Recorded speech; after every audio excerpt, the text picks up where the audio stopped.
sekarang Ibu Krisna ini luar biasa nih, sudah menjadi pembicara nasional, berbicara di mana-mana, setiap hari kita lihat luar biasa. Assalamualaikum Teh Krisna. Waalaikumsalam warahmatullahi wabarakatuh. Apa kabar, Mak? Aku manggilnya Emak Alhamdulillah. ya. Oke, kita panggilnya emak ya karena kita emak-emak, judulnya juga emak tak berbatas, jadi 3 emak. Kami ada emak yang emak yang ingin selalu eksis. Kami founder dari 3 emak tak berbatas ini, saya sendiri Ailinda dengan Teh Krisna Primanti dan Teh Sintia, Emak Sintia Mardiana ya. Jadi kita panggilnya emak aja ya. Baik, apa kabar Emak Krisna? Alhamdulillah sehat selalu meskipun selalu di rumah. Salam sehat juga untuk teman-teman semua yang hadir hari ini. Terima kasih banyak. Oke, alhamdulillah ya. Terima kasih sekali lagi saya ucapkan buat Mak Krisna yang mau berbagi di sini di tengah-tengah kesibukannya yang luar biasa untuk berbagi secara free nih, secara gratis kepada teman-teman kita semua ya. Mudah-mudahan ilmunya bisa bermanfaat buat teman-teman semua. Baiklah, kita mulai acara ini dengan sama-sama mengucapkan basmalah bersama-sama bagi yang beragama Islam. Bismillahirrahmanirrahim. Baik, kita langsung aja ya, Mak Krisna, untuk mengefisienkan waktu, mengefektifkan waktu agar bisa lebih cepat lagi nih teman-teman mendapatkan ilmunya dari Mak Krisna. Silakan Mak Krisna. Siap, siap. Terima kasih banyak, Mak Ayi dan juga rekan-rekan teman-teman yang profesinya banyak ya, yang mulai dari guru, dosen, kemudian trainer. Iya, kemudian ada juga yang digital marketer, kemudian presenter dan lain sebagainya. Mudah-mudahan hari ini menjadi hari yang baik, dilancarkan semuanya untuk proses kita sharing dan juga latihan. Mungkin ya nanti ada latihannya karena kita konsepnya adalah workshop, nanti ada latihannya biar mencoba sendiri apa yang bisa kami sharing hari ini. Sebelumnya saya mohon izin untuk share screen terlebih dahulu.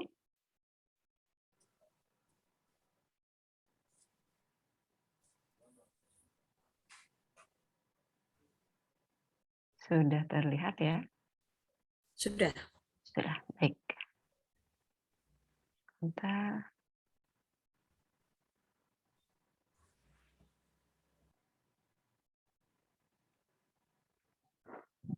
Baik, agak gedeg-degan nih sebetulnya ya. Tapi kita mulai dengan ucapan Bismillahirrahmanirrahim. Assalamualaikum warahmatullahi wabarakatuh. Selamat pagi, salam sejahtera untuk kita semua, teman-teman yang hadir hari ini. Alhamdulillah bisa bertatap maya dalam acara sharing tentang teaching method. Semoga diberikan kelancaran dan juga manfaat untuk karir kita semua ke depan, insya Allah. Saya sangat tersanjung sekali hari ini dengan kehadiran teman-teman. Ini membuktikan bahwa jiwa pembelajar itu selalu hidup di dalam diri kita. Salut bagi teman-teman semua, dan untuk memulai sesi workshop hari ini, mohon izin untuk saya menampilkan kembali profil saya. Tadi meskipun sudah di-mention oleh Ma Ayi, nama saya Krisna Primanti, dan ini adalah profesi yang saya jalani saat ini. Selain sebagai guru tata boga, dosen tata boga di Sekolah Menengah Kejuruan, SMK Yapari Aktripa dan Poltekkes Kemenkes, tetap tentang tata boga. Lalu sebagai asesor di LSP P3 Pariwisata Bakti Persada dan juga salah satu instruktur lembaga pelatihan swasta di Kemnaker RI. Selain itu, saya juga mengaktifkan diri ya untuk bisa berkolaborasi dengan para trainer atau guru yang lain. Salah satunya aktif di organisasi profesi yaitu Ikatan Guru Vokasi Indonesia Maju wilayah Jawa Barat sebagai Wakil Ketua Bidang Mitras Dunia Usaha dan juga Dunia Industri. Selain itu di Indonesian Chef Association BPD Jawa Barat juga sebagai pengurus bidang pendidikan dan pelatihan, dan baru-baru ini juga bergabung dengan teman-teman baru di Ikatan Asesor Profesional Indonesia sebagai member dan tentunya sebagai member Pilar RI yang saat ini juga mendukung acara ini. Nah, saya juga sepertinya perlu nih kenalan sama beberapa teman-teman di sini yang hebat, yang hadir dan meluangkan waktunya. Mungkin ada yang dari Pulau Jawa, banyak ya, Jawa Barat, banyak ya. Ada yang dari Jawa Barat, siapa saja? Mungkin yang mau boleh open mic untuk memperkenalkan diri perwakilan dari Jawa Barat barangkali. Saya Ang Syarif Hidayat. Oh iya, Pak Aan, selamat pagi, assalamualaikum. Profesi saya sebagai penyuluh agama di Kemenag Kota Bandung.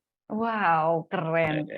Iya, penyuluh. Jadi tidak terbatas ya, tidak hanya guru saja, penyuluh seperti Pak Aan juga mudah-mudahan bisa memanfaatkan sharing session kita hari ini. Amin. Amin, amin ya rabbal alamin. Jawa Tengah ada? Jawa Timur?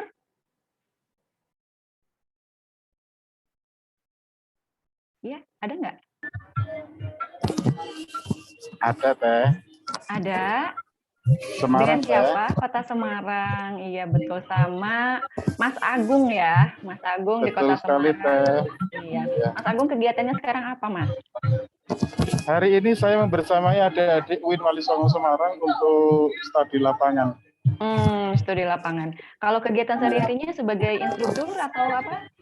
Ya, saya sebagai instruktur di bidang pariwisata di BLK Semarang 1. Siap, siap. Terima kasih banyak. Disambil ya, melaksanakan tugas negara. Gitu. Oke, terima kasih dari Jawa Timur. Lalu di luar Pulau Jawa ada nggak? Siapa nih teman-teman kita? Perwakilan di luar Pulau Jawa ada?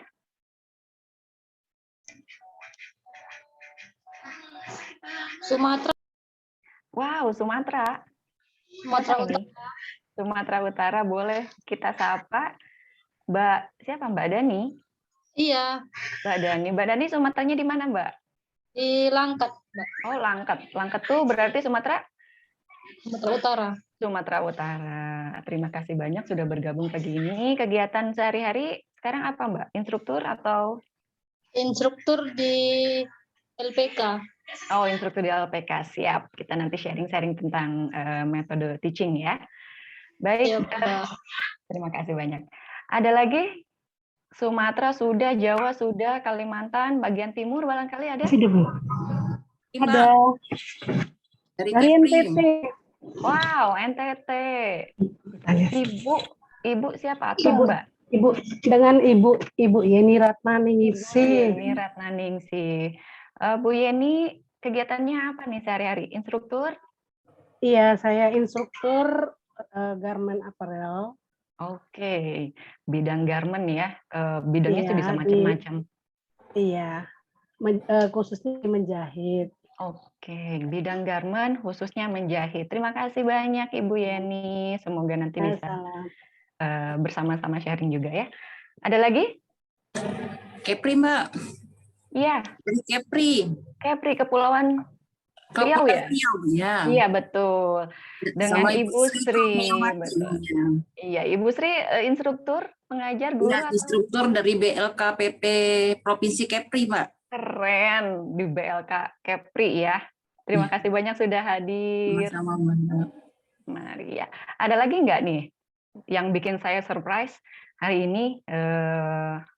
Nasional ini berarti ya, Pulau Jawa, Pulau Sumatera, kemudian Kepri, kemudian tadi ada dari mana tadi? Lupa saya. Ada lagi? Daerah mana nih yang luar Jawa?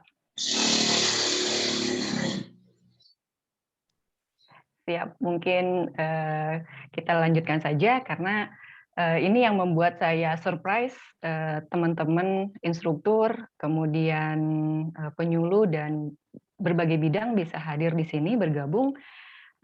Itu menunjukkan bahwa memang teaching method ini kita butuhkan atau kita perlukan tidak hanya untuk mengajar saja atau melatih saja, terutama untuk jenis-jenis pekerjaan lain seperti sales marketing gitu ya, bagaimana keterampilan berbicara, keterampilan public speaking diperlukan untuk bisa menunjang karir kita di masing-masing bidang tersebut. Baik, terima kasih teman-teman semua. Setelah ini nanti bisa mengisi kolom presensi supaya saya dan teman-teman yang lain juga admin bisa saling lebih mengenal lagi kegiatannya masing-masing. Namun untuk link presensi mungkin akan dibagikannya atau dikirimkannya nanti menjelang akhir atau di tengah-tengah sesi supaya lebih fokus pada materi dulu. Baiklah, kita akan mulai pada kegiatan workshop dengan terlebih dahulu sedikit review sebagai pengantar mengenai istilah-istilah ini. Ya, pada workshop sebelumnya saya sudah menyinggung ini. Mungkin bagi rekan-rekan yang baru bergabung hari ini, saya review kembali bahwa istilah-istilah seperti strategi, model, pendekatan, kemudian metode, dan juga teknik pembelajaran, ini sering kita dengar, sudah familiar, tapi mungkin ada beberapa dari kita yang masih ketuker gitu ya. Apa itu strategi, apa itu model. Nah, di sini saya review sedikit, mulai dari bawah nih yang menaungi semuanya, saya beri nomor. Kita mulai dari strategi pembelajaran. Ini merupakan rencana besar yang mencakup keseluruhan kegiatan pembelajaran. Jadi diawali dengan strateginya dulu, rencana pelatihannya, rencana pembelajarannya, atau rencana kita mau berbicara itu untuk apa. Kalau di dunia instruktur mungkin kita mulai dengan lesson plan-nya, ya RPP kalau di pendidikan formal gitu. Ini penting sebagai sebuah strategi besar atau rencana besar. Lalu naik tingkatnya dijabarkan menjadi beberapa model pembelajaran. Nah, model ini adalah bentuk pembelajaran yang tergambar dari awal sampai akhir. Apakah berbasis masalah, ya, atau berbasis proyek, berbasis kompetensi, atau ada beberapa model lainnya juga. Kalau kita berada di LPK atau BLK, maka biasanya ini given. Sudah ditentukan jenisnya, biasanya pelatihan berbasis kompetensi. Kalau misalkan di beberapa pendidikan formal mungkin tidak melakukan atau tidak menerapkan berbasis kompetensi, bisa berbasis lain seperti masalah, proyek, atau misalnya inquiry, ya, discovery, itu mungkin yang sering kita dengar di sekolah-sekolah biasanya di pendidikan formal. Lalu yang ketiga dijabarkan lagi ke pendekatan pembelajaran. Nah, ini adalah konsep dasar yang menguatkan dan melatari metode pembelajaran, cakupannya biasanya secara teoritis. Para trainer, coach, ini biasanya menggunakan pendekatan tujuan akhir atau tujuan pelatihan, ya, berorientasi pada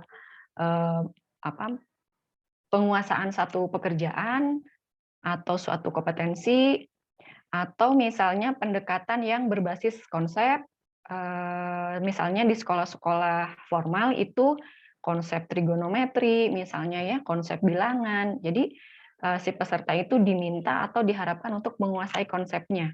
Kalau yang coach, tadi yang trainer, biasanya umumnya hasilnya. Terakhir dia harus bisa menguasai satu kompetensi tertentu.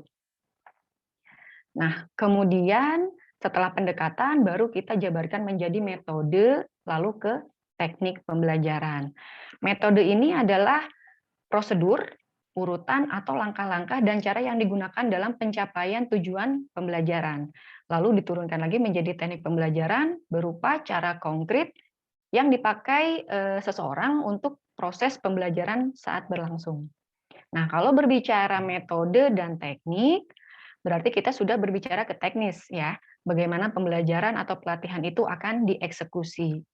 Yang akan kita latihan hari ini adalah tentang metode ceramah.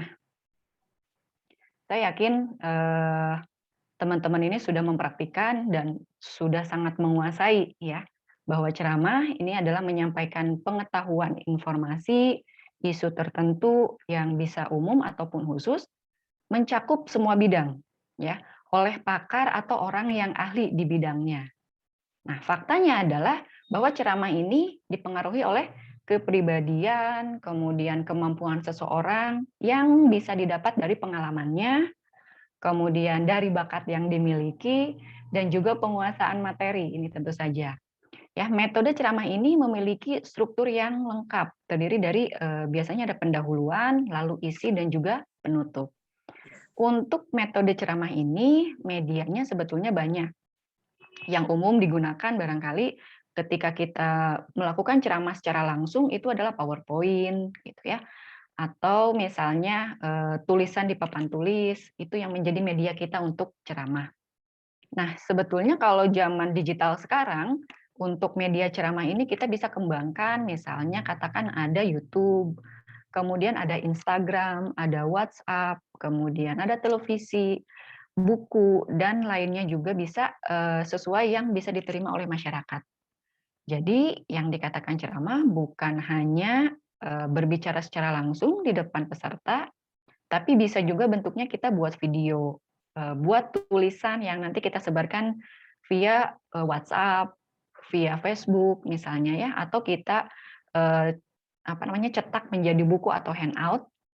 Bisa juga melalui cerita bergambar yang kita share di Instagram misalnya ya, itu materi-materi kita bisa juga seperti itu. Nah, ini tentu saja menuntut kreativitas kita sebagai penyampai informasi atau katakanlah guru, trainer, ataupun penyuluh gitu ya. Nah, untuk selanjutnya, teman-teman yang perlu kita ketahui bahwa ceramah ini bisa dilakukan dengan beberapa teknik ya. Yang saya tampilkan di sini ada 4. Yang pertama itu kita kategorikan tekniknya dengan impromptu. Impromptu ini metode ceramah yang tanpa persiapan sama sekali, menyampaikan materi atau informasinya itu dengan apa yang ada di pikirannya. Tidak ada bantuan alat ataupun naskah. Jadi ini biasanya kalau kita tiba-tiba ditodong ya, trainernya yang harus bertugas tidak hadir, kondisinya darurat. Nah, ini impromptu ini penuh dengan improvisasi. Nah, walaupun demikian, tentu saja kita sebagai seorang trainer, penyuluh ataupun guru perlu mempersiapkan ketika berhadapan dengan kondisi harus mendadak gitu ya. Kita bisa menyiapkan diri untuk selalu bisa improve setiap saat ya, dengan menyiapkan gitu kan bahan informasi sesuai dengan bidang kita. Lalu yang kedua ada teknik menghafal. Ini juga sering banyak dilakukan oleh teman-teman di mana melakukan persiapan kemudian dihafalkan isi materinya. Lalu ada juga yang membaca secara terang-terangan, membaca naskahnya yang tentu saja sudah dipersiapkan juga. Dan yang keempat nih, yang terakhir ada ekstemporan. Ini merupakan metode yang kita lakukan dengan cara menuliskan pokok-pokok pikiran sebagai pengingat atau rute. Ya, catatan tersebut bisa digunakan sebagai panduan dari penyampaian metode ceramah kita supaya sistematis gitu ya, tersusun dengan baik, tidak cekcok, tidak kemana saja gitu, dan tentu saja tidak keluar dari bahasan pokoknya. Nah, ini yang umum digunakan oleh para trainer, para guru ketika melaksanakan kegiatan pelatihan. Yang paling simpel adalah menggunakan media PowerPoint. Nah, nanti kita belajar dengan PowerPoint dengan salah satu narasumber selanjutnya, bagaimana membuat PowerPoint yang menarik dan juga memfokuskan para peserta kita kepada kita sebagai presenternya. Nah, itu tentang teknik ceramah yang bisa kita lakukan, mulai dari impromptu yang mendadak, tapi karena kita sudah mempersiapkan diri, meskipun mendadak, tanpa media, tanpa naskah, kita bisa tetap berada di jalurnya, karena mempelajari metode ceramah itu, misalkan urutannya dari pendahuluan, isi, lalu penutup. Tentu saja kalau menghafal dan membaca naskah ini akan lebih memudahkan kita. Dan begitu juga dengan ekstemporan, melatih kita mengumpulkan atau membentuk satu kata kunci atau kalimat yang pokoknya sehingga kita bisa improvisasi dari sana. Begitu. Selanjutnya dalam menyusun konten, atau saya sebut konten itu biasanya materi ya yang dimaksud. Materi yang kita dapat kategorikan menjadi 5 jenis sesuai dengan tujuannya ketika kita menyampaikan dengan metode ceramah. Yang pertama adalah tujuan informatif, di mana kita menyampaikan materi atau konten tujuannya adalah menginformasikan kepada para pendengar kita agar mengenal atau menangkap pesan yang kita sampaikan.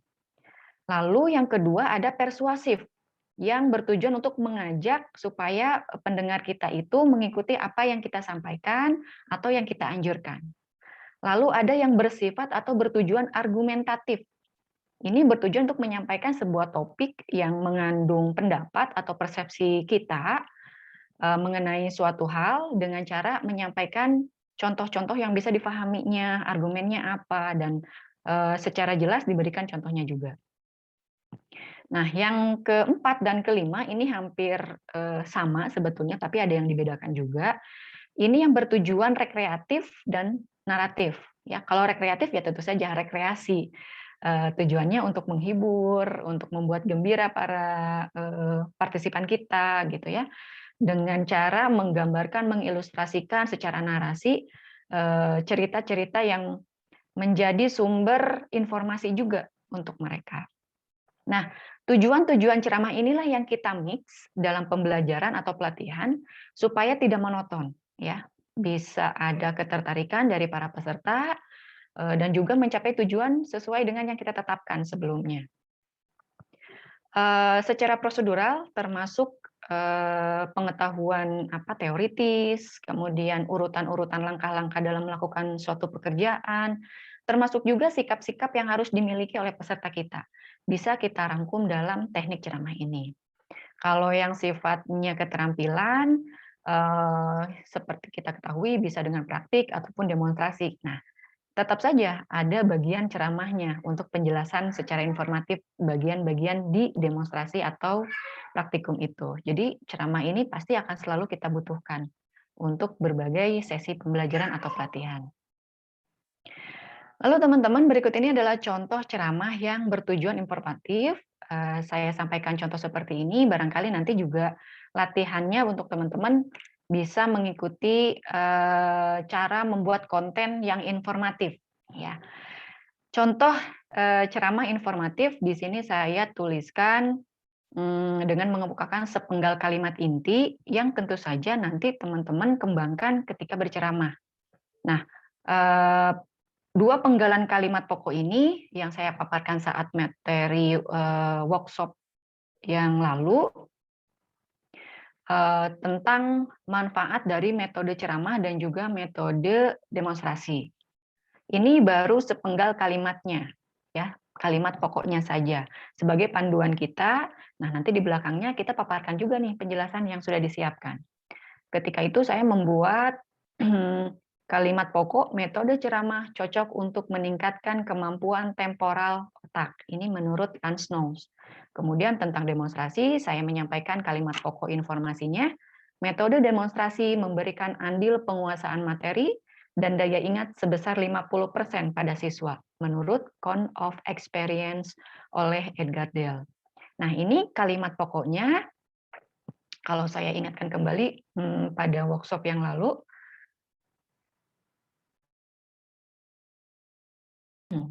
maaf.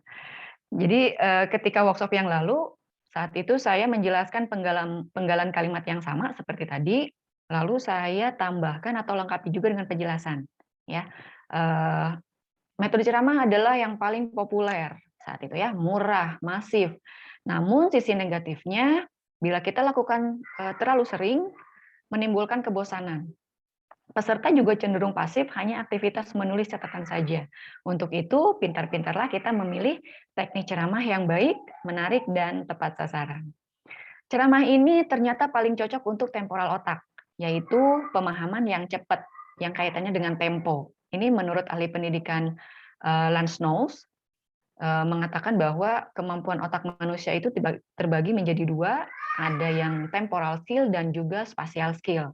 Nah, temporal skill itu yang biasanya kecepatan ketika kita mendapatkan informasi secara verbal, ya, dengan ucapan atau dengan mendengar.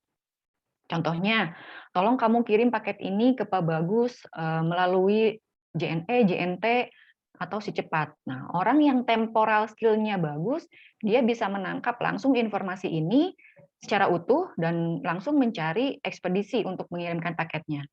Namun jika yang temporal skill-nya belum terasah, dia biasanya merespon, maaf Bu, tadi kirimnya kemana atau ke siapa atau pakai apa gitu ya. Nah, Itu yang dikatakan temporal skill.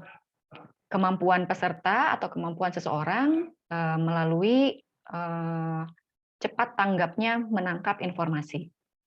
Kemudian ceramah juga kadang kita tempatkan atau kita lengkapi juga dengan PowerPoint, itu dengan gambar-gambar misalnya ya.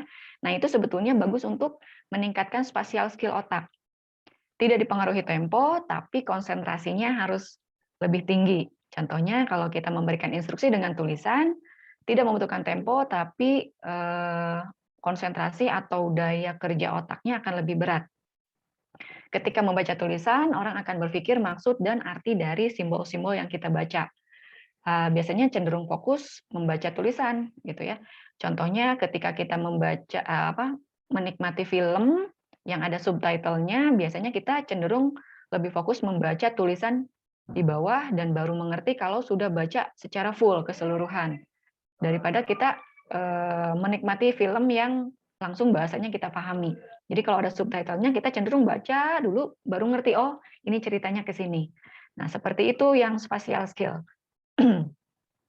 Nah contoh lain saya juga menampilkan kalau informasi yang tertulis seperti ini, ketika rekan-rekan membaca, ini ada butuh 3 detik, ada yang 10 detik atau lebih untuk memahami maksud tujuan ini ya, tujuan tulisannya. Ada yang langsung per kalimat, ada juga yang per kata di penggal-penggal. Misalnya dari tulisan ini bisa difahami, aplikasikan eyeshadow dulu, baru warna tua, baru di sudut mata luar, misalnya seperti itu, baru jadi satu informasi utuh. Nah, kemarin juga saya menyampaikan bahwa yang lebih penting itu misalkan salah satunya kita meningkatkan kemampuan temporal skill otak dulu.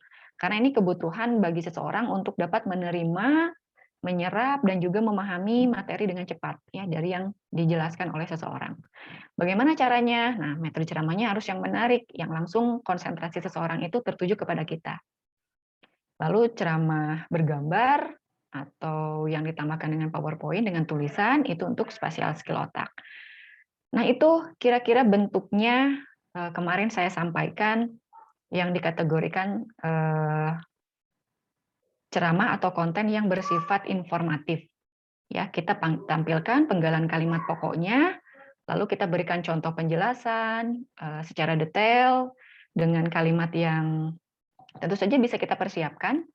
Kemudian bisa entah itu dihafalkan atau dibaca gitu ya. Kalau secara online seperti ini kan mungkin kita bisa siapkan catatan, tapi berbeda kalau tatap muka langsung berarti kita harus menghafal penjelasan di luar kalimat pokok tersebut. Baik, itu tentang konten yang bertujuan secara informatif. Lalu saya tampilkan di sini adalah contoh konten metode ceramah yang bersifat persuasif. Kemarin ketika workshop juga saya menyampaikan ini, ya. Anda harus belajar aturan permainan, kemudian Anda harus bermain lebih baik dari orang lain. Ini quotes dari Albert Einstein. Ini disampaikan oleh saya di bagian akhir ketika sesi webinar itu berjalan, ya. Jadi di bagian akhir.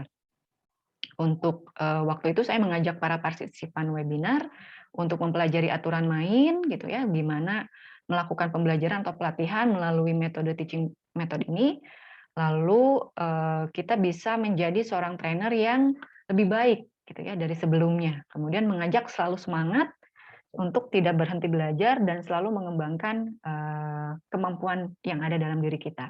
Ini contoh ceramah persuasif yang kemarin saya coba tampilkan juga ketika workshop. Lalu konten yang bertujuan argumentatif, ini juga saya tampilkan kemarin saat workshop.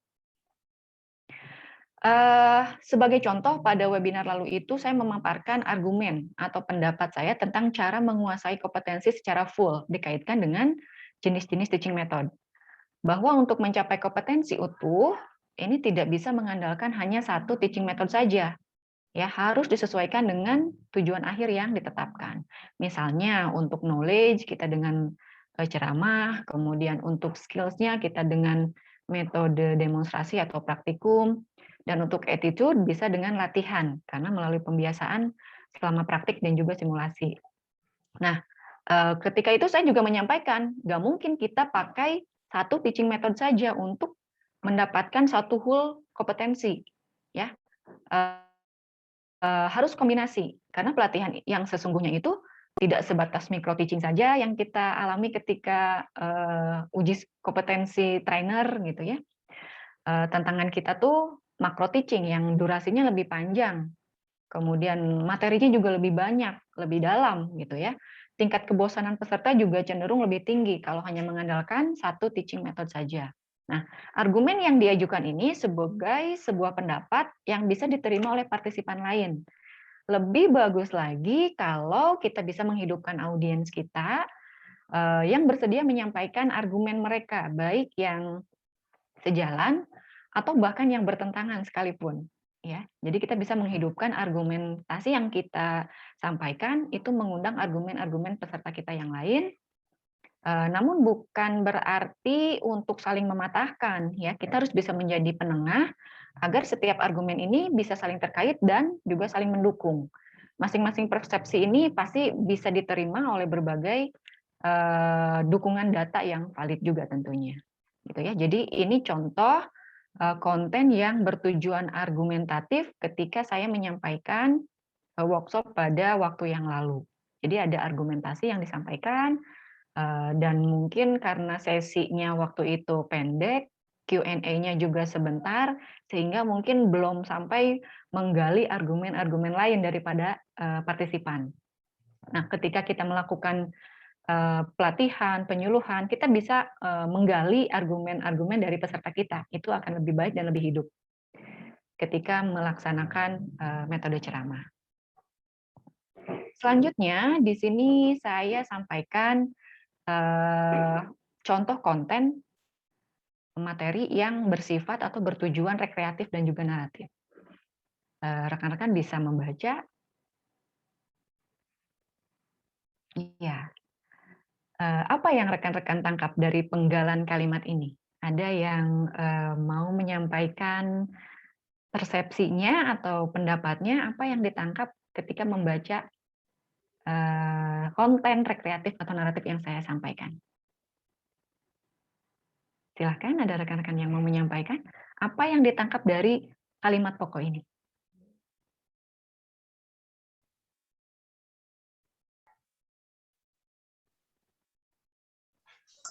Wah, enak sekali, Bu.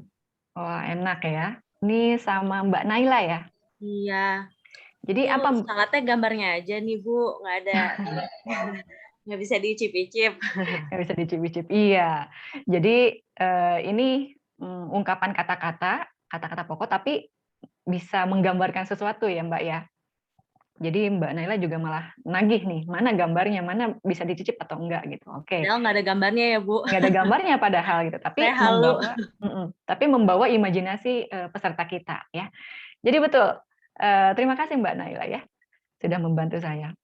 Jadi yang ditangkap oleh Mbak Naila contohnya itu adalah betul gitu ya. Jadi ada apa namanya ya, cerita. Ya, kalau ini mungkin halnya yang mungkin bisa teman-teman contoh ketika mengajar di kelas tata boga. Ya, contohnya seperti ini yang biasa saya lakukan. Di kelas teman-teman dapat memunculkan cerita atau pengalaman kita yang terdahulu sebagai sumber belajar untuk peserta kita yang lain. Ya, jadi pengalaman-pengalaman kita pengalaman saya ketika mengajar di kelas tata boga, ketika saya menampilkan gambar-gambar sebetulnya, menampilkan gambar-gambar mengajar tentang cara pembuatan salad buah. Saat itu saya di sini saya menceritakan kondisi ketika saya mengajar itu ya. Saat saya menjelaskan materi, suasana kelas menjadi resah, peserta mengeluarkan ungkapan wah, saat melihat segarnya gambar bahan pembuatan salad buah membuat mereka ingin segera praktek. Nah, ini cerita yang saya sampaikan kepada teman-teman ketika saya mengajar kelas pembuatan salad buah. Jadi itu adalah pengalaman saya mengajar, sehingga teman-teman bisa menggambarkan, oh ketika itu pesertanya Bu Krisna sampai ngiler gitu ya, melihat gambar-gambar buah-buahan yang segar sampai pengen cepat-cepat praktik. Nah itu ceramah atau konten yang berisi rekreasi. menceritakan kondisi tertentu dari pengalaman kita, bisa menjadi sumber belajar untuk peserta kita yang akan mengajar di kelas Tata Boga juga, atau mungkin penggalan cerita tentang pengalaman kita di industri yang bisa diambil sisi baiknya oleh peserta kita jika salah satunya mereka masuk ke dunia pekerjaan atau dunia industri. Ya, mungkin mereka akan mengalami atau menghadapi kondisi seperti itu, dan itu bisa diambil cara menanggulangi atau solusinya, tentunya yang positifnya. Kalau yang negatifnya berarti kita siapkan cara antisipasinya seperti apa.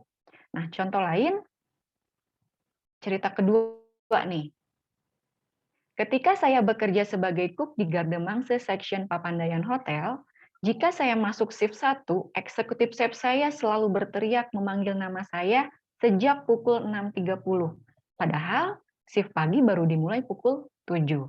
Nah, saya menyampaikan ini dengan bercerita, ini penggalan kalimat pokoknya ya, bercerita tentang pengalaman saya ketika bekerja di industri hotel, yang ini yang saya tampilkan ya di kitchen. Di sini ada pesan, mungkin teman-teman juga yang membaca bisa menangkap pesan saya bahwa habit atau aturan di dunia kerja, salah satunya kitchen, bahwa biasanya karyawan itu hadir 30 menit sebelum shift dimulai. Ya, ini pesannya, ada informasinya, tapi disampaikan secara rekreatif atau naratif. Jadi ada sesi di mana saya menceritakan dulu ya, saya waktu bekerja di bagian Gardemangse section di hotel apa gitu ya. Itu kalau masuk pagi jam 6.30 udah cari-cari, udah diteriak-teriakin namanya. Nah, itu kan sifat apa atau teknis storytelling-nya kan bisa macam-macam ya. Dengan intonasi, kemudian dengan penekanan di beberapa bagian kalimat yang harus heboh gitu ya. Itu bisa kita lakukan sebagai konten rekreatif, tapi ada misi di situ ya, ada afektif yang perlu disampaikan kepada peserta kita bahwa salah satunya kebiasaan atau habit bekerja itu adalah 30 menit sebelum shift dimulai ya harus sudah berada di tempat kerja. Nah, ini salah satu juga penggalan kalimat yang bisa kita ceritakan di metode ceramah sebagai rekreatif atau naratif, menggambarkan suatu kejadian atau suatu kondisi kepada peserta kita. Poinnya adalah teknik ceramah ini umum disebut kemampuan untuk storytelling sebagai kemampuan yang harus dikembangkan oleh kita sebagai penyuluh, sebagai trainer atau guru, terutama jika peserta kita itu yang kita hadapi sekarang adalah generasi-generasi alpha. Nah, siapa itu generasi alpha? Ini mungkin juga ada yang sudah familiar dengan istilah ini. Generasi alpha itu anak-anak yang lahir pada tahun 2010 sampai 2024 diperkirakan. Ya, jadi anak-anak kita atau calon-calon peserta kita yang nanti diberikan penyuluhan atau nanti diberikan pelatihan itu adalah generasi alpha yang lahirnya 2010 ke sini. Kalau kita nih yang lahirnya tahun 77 sampai 97 itu dikatakan generasi milenial.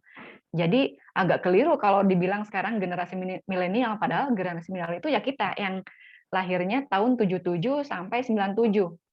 Ada juga generasi Z itu yang lahirnya tahun 98 sampai sebelum 2010 2009 berarti ya. Itu yang dikategorikan generasi internet gitu, yang peralihan gitu ya. Teknologinya semakin maju. Nah, otomatis kenapa kita mempelajari atau mengetahui generasi calon peserta kita? Karena kita akan bekerja sebagai penyuluh, sebagai instruktur, pelatih, dan juga guru bagi generasi ke depan kan ya, bukan ke belakang. Tapi tidak menutup kemungkinan juga nanti ada generasi milenial yang tetap ingin selalu belajar, mengembangkan pengetahuannya, menambah pengetahuannya, dan lain sebagainya. Nah, kenapa Gen Alpha ini menjadi satu sorotan? Karena tadi pertama kita akan mengajar mereka di masa depan, atau melatih mereka, atau memberikan penyuluhan kepada mereka di masa depan. Kemudian Gen Alpha ini juga yang perlu kita pahami adalah mereka terbiasa dengan gadget, sangat mudah mendapatkan berbagai informasi dengan cara googling, ya. Bagaimana kita meningkatkan posisi kita sebagai trainer atau penyuluh dengan membangun dan membuat kita tidak tergantikan oleh gadget itu dengan teknologi yang sangat canggih itu. mesin atau apapun yang dijadikan sumber belajar oleh mereka. Nah, dengan menceritakan kisah atau pengalaman kita, ini banyak manfaatnya. Ketika mereka mendengarkan, mereka bisa mengambil manfaat dengan cara antisipasi. Antisipasi jika peserta kita mengalami hal serupa di dunia kerjanya atau di masa yang akan datang. Lalu berbagi pengalaman juga ini sangat baik karena pengalaman adalah guru yang paling sempurna untuk belajar dari kesalahan atau mencontoh dari keberhasilan. Nanti kita akan latihan bagaimana menceritakan pengalaman teman-teman yang hebat-hebat di sini sebagai sebuah konten untuk rekreatif, tapi tetap mengandung informasi yang bermanfaat untuk para partisipan kita atau peserta kita. Nah, selanjutnya tadi kita sudah bahas tentang tujuan-tujuan konten ketika kita menyiapkan untuk melakukan metode ceramah. Nah, berikut ini adalah tentang struktur metode ceramah yang tadi saya sempat mention di awal bahwa terdiri dari pendahuluan, lalu ada isi dan juga penutup. Nah, dengan struktur ini kita bisa menempatkan jenis-jenis konten atau materi yang tadi kita sudah siapkan. Saat pendahuluan, bisa kita menyampaikan konten yang bersifat narasi atau naratif ya atau rekreatif sebagai awalan untuk menarik perhatian peserta. Bisa menggunakan awal-awalnya untuk sapaan gitu ya, menempatkan diri kita sebagai saya, kami gitu kan, atau juga menyapa para pendengar atau partisipan kita dengan teman-teman, anak-anak, tergantung dari kelompok usianya barangkali. Nah, untuk di bagian isi, ketika kita melakukan metode ceramah, kita bisa menyampaikan konten yang bertujuan argumentatif dan juga informatif. Ya, jadi urutannya seperti itu. Di pendahuluan kita bisa sharing dengan cerita-cerita yang rekreatif untuk menarik perhatian. Lalu di bagian isi metode ceramah kita isi dengan konten yang bersifat argumentatif. Nah, kemudian juga bisa yang bersifat informatif. Nah, ini bisa kita lakukan dengan kata-kata yang menyampaikan sebab akibat gitu ya, atau kalau begini maka akan bagaimana. Nah, itu bisa kita jadikan awalan untuk membuat konten argumentatif dan informatif. Lalu di bagian penutup, nah ini kita bisa sampaikan konten materi kita yang bersifat persuasif atau tujuannya persuasif. Menggunakan kata-kata misalnya sebaiknya, mari gitu ya, hendaklah gitu, yuk, ayo gitu kan, semangat untuk apa gitu. Itu bersifat persuasif, kita bisa tempatkan di penutup ketika kita akan mengakhiri metode ceramah kita. Selanjutnya berikut ini adalah rute yang saya coba buat untuk upskilling bagi guru, trainer atau penyuluh, terutama kalau misalkan kita menghadapi generasi alpha ini. Yaitu yang pertama adalah mengembangkan kemampuan bercerita tadi ya dengan berbagai media, ceritanya yang tentu saja bermuatan atau bermakna, misalnya dengan pengalaman kita atau suatu kondisi yang menginformasikan sesuatu, bisa dengan menggunakan berbagai media. Contohnya bisa YouTube, bisa WhatsApp, bisa Instagram gitu ya. Jadi untuk mengembangkan teknik metode ceramahnya, kita bisa tanya nih kepada diri kita sendiri, apakah kita sudah memiliki kemampuan ini atau enggak nih. Menjadi seorang storytelling atau menceritakan pengalaman kita dengan runut, dengan menarik, sehingga para pendengar kita bisa mendapatkan informasi yang kita maksudkan.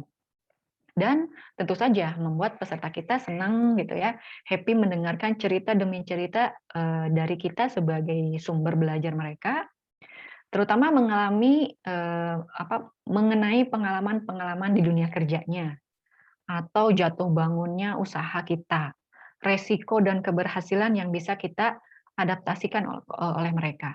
Jadi kemampuan guru, trainer atau penyuluh yang pertama yang harus dikembangkan adalah kemampuan storytelling, bercerita dengan berbagai media. Lalu cerita ini bukan cuma dongeng fiksi saja. Tadi saya sampaikan ada konten-konten di dalamnya. yang bersifat informatif, argumentatif, dan lain sebagainya. Semua informasi, konsep pengetahuan juga bisa dibuat cerita. Jadi, kemampuan yang kedua untuk upskilling ini adalah kemampuan menyusun cerita secara kontekstual. Nah, kontekstual ini maksudnya adalah mengaitkan dengan kehidupan kita sehari-hari. Nah, kalau kita berceritanya tentang pengalaman, otomatis sudah sesuai atau sudah berkaitan dengan kehidupan pekerjaan, kehidupan usahanya, dan yang ada di lingkungan sehari-harinya. Nah, kemampuan menyusun cerita secara kontekstual ini di dalamnya ada konten pengetahuannya, cerita pribadi atau pengalaman orang lain yang perlu disampaikan kepada peserta kita. Tentunya yang inspiratif dan banyak manfaat yang bisa kita ambil. Jangan gibah ya. Jadi yang diceritakan pengalaman orang lain tapi hal-hal yang kaitannya negatif gitu. Negatifnya malah ngomongin orang lain, tidak seperti itu juga gitu. Lalu yang ketiga, adanya interaksi sosial gitu. Ketika bercerita ada intonasi, ada tanya jawab terkait elemen-elemen yang ada di dalam cerita itu, konsep apa yang mereka dapatkan, siapa, bagaimana alurnya gitu kan. Jadi peserta kita itu tidak hanya mendengarkan saja, melatih konsentrasi mereka dalam mendengarkan. Baik untuk guru atau trainer itu bisa menghadirkan interaksi sosial ketika melakukan storytelling supaya kita tidak tergantikan oleh teknologi ya. Tidak dengan robot misalnya atau video pembelajaran. Bayangkan saja kalau sekarang generasi alfa dan generasi milenial juga udah mulai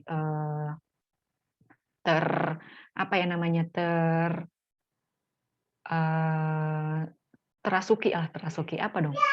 Jadi mereka itu sekarang bayangkan saja kalau mau belajar masak kan bisa nonton YouTube, nggak usah ikut pelatihan atau kursus ya kan.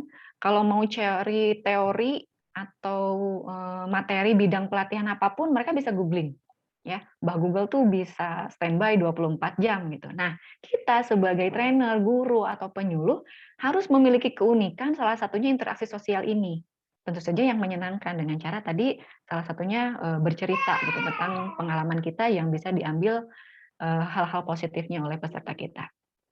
Dan yang keempat, kita bisa juga buat program yang inovatif supaya tidak bosan. Misalnya proyek-proyek literasi dari para peserta kita, katakanlah membuat cerita menarik, membuat puisi, membuat mind mapping gitu ya, tentang satu materi, dan nanti hasilnya bisa mereka sampaikan, komunikasikan dengan bercerita kepada teman atau rekan di kelasnya, sehingga dia punya kesempatan untuk merasakan adanya perhatian kepada dirinya gitu ya. Ketika dia menyampaikan ceritanya atau pengalamannya, ada kebanggaan bahwa rekan-rekannya memperhatikan dia, mau dengerin dia, kemudian komunikasi intrapersonalnya juga terasah, dan sebaliknya teman-teman yang lain juga termotivasi supaya bisa sampai menyampaikan materi atau konten sebaik yang sudah ditampilkan atau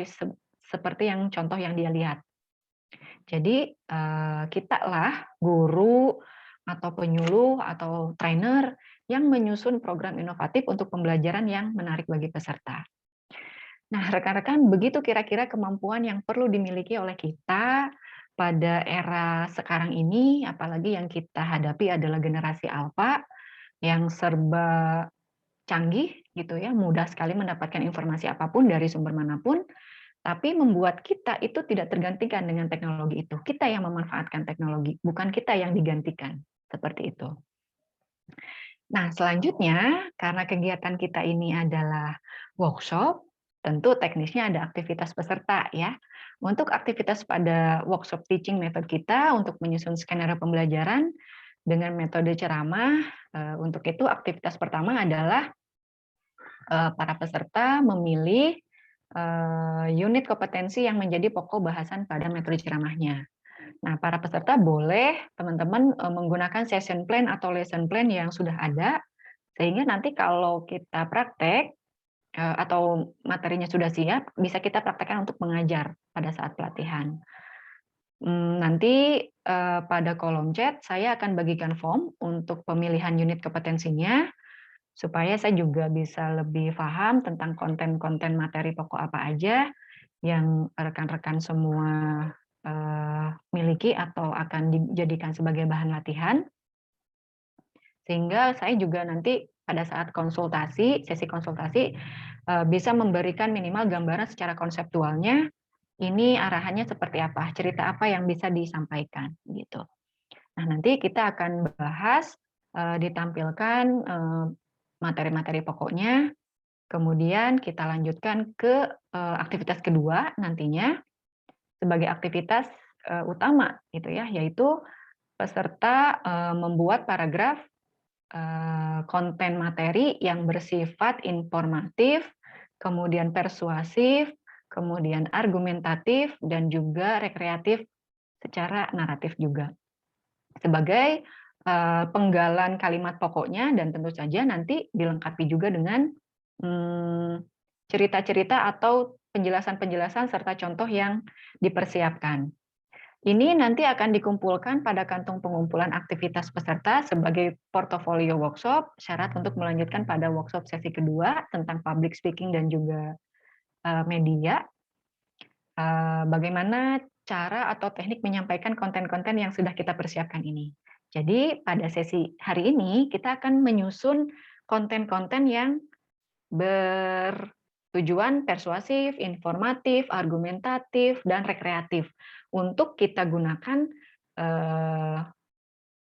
sebagai bahan untuk kita nanti menyampaikan konten itu secara menarik di public speaking-nya seperti apa. Gitu teman-teman kira-kira. Baik, itu dia mungkin akhir dari sesi penjabaran materi kita, pemaparan teaching method dari saya sebagai trigger ya, yang menyalakan obor upskilling nih bagi teman-teman insya Allah. Nanti kita akan lanjutkan ke sesi Q&A dipandu oleh Bu Ayi untuk yang mau menyampaikan pertanyaan atau sharing session dilanjutkan dengan tanya jawab dan lain sebagainya. Bagi teman-teman yang ingin bertanya bisa lewat chat box atau nanti dipersilakan oleh moderator atau Bu Ayi untuk menyampaikan secara langsung. Waktu kita kan 2 jam ya untuk live session workshop-nya. Nah, nanti bisa dilanjutkan dengan tugas mandiri teman-teman membuat rangkaian konten tadi yang saya sampaikan sebagai tujuan informatif, argumentatif, persuasif, dan juga naratif atau rekreatif. Baik, mungkin itu saja Bu Ayi yang bisa saya sampaikan sebagai pengantar materi pertama. Kita akan lanjutkan dengan sesi Q&A sambil menyebarkan link untuk pemilihan unit kompetensi materi-materi yang biasa dibawakan oleh para peserta ketika penyuluhan atau pelatihan atau mengajar. Begitu. Baik, saya kembalikan kepada Bu Ayi untuk memandu sesi selanjutnya. Silakan. Baik, terima kasih Mak Krisna. Pemaparan yang luar biasa barusan teman-teman ya, tentang bagaimana cara kita mengajar nanti kita bisa memilih ini menggunakan metode yang mana. Silakan teman-teman kalau ada yang mau bertanya sebelum kita ke sesi pelatihannya ya. Sesi membuat tugas-tugasnya ya, menyelesaikan tugasnya atau konsultasinya. Baik, barangkali ada yang mau ditanyakan seputar materi yang barusan saja disampaikan oleh Mak Krisna? Boleh raise hand? Boleh dibuka nanti mikrofonnya, bisa bertanya langsung. Silakan.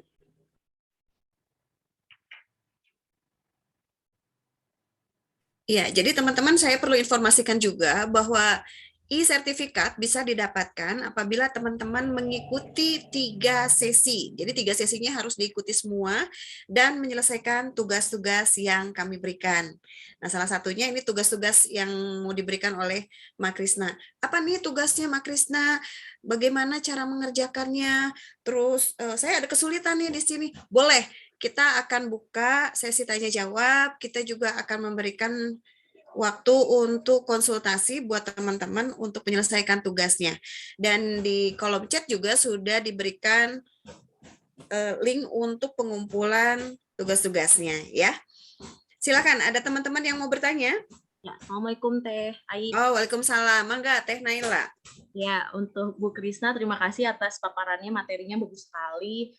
Karena ini juga sesuai dengan saya yang dimana saya baru beres kuliah tapi alhamdulillahnya sekarang diamani oleh orang tua saya untuk mengatur perusahaan yaitu TV Harmoni. Jadi saat ini saya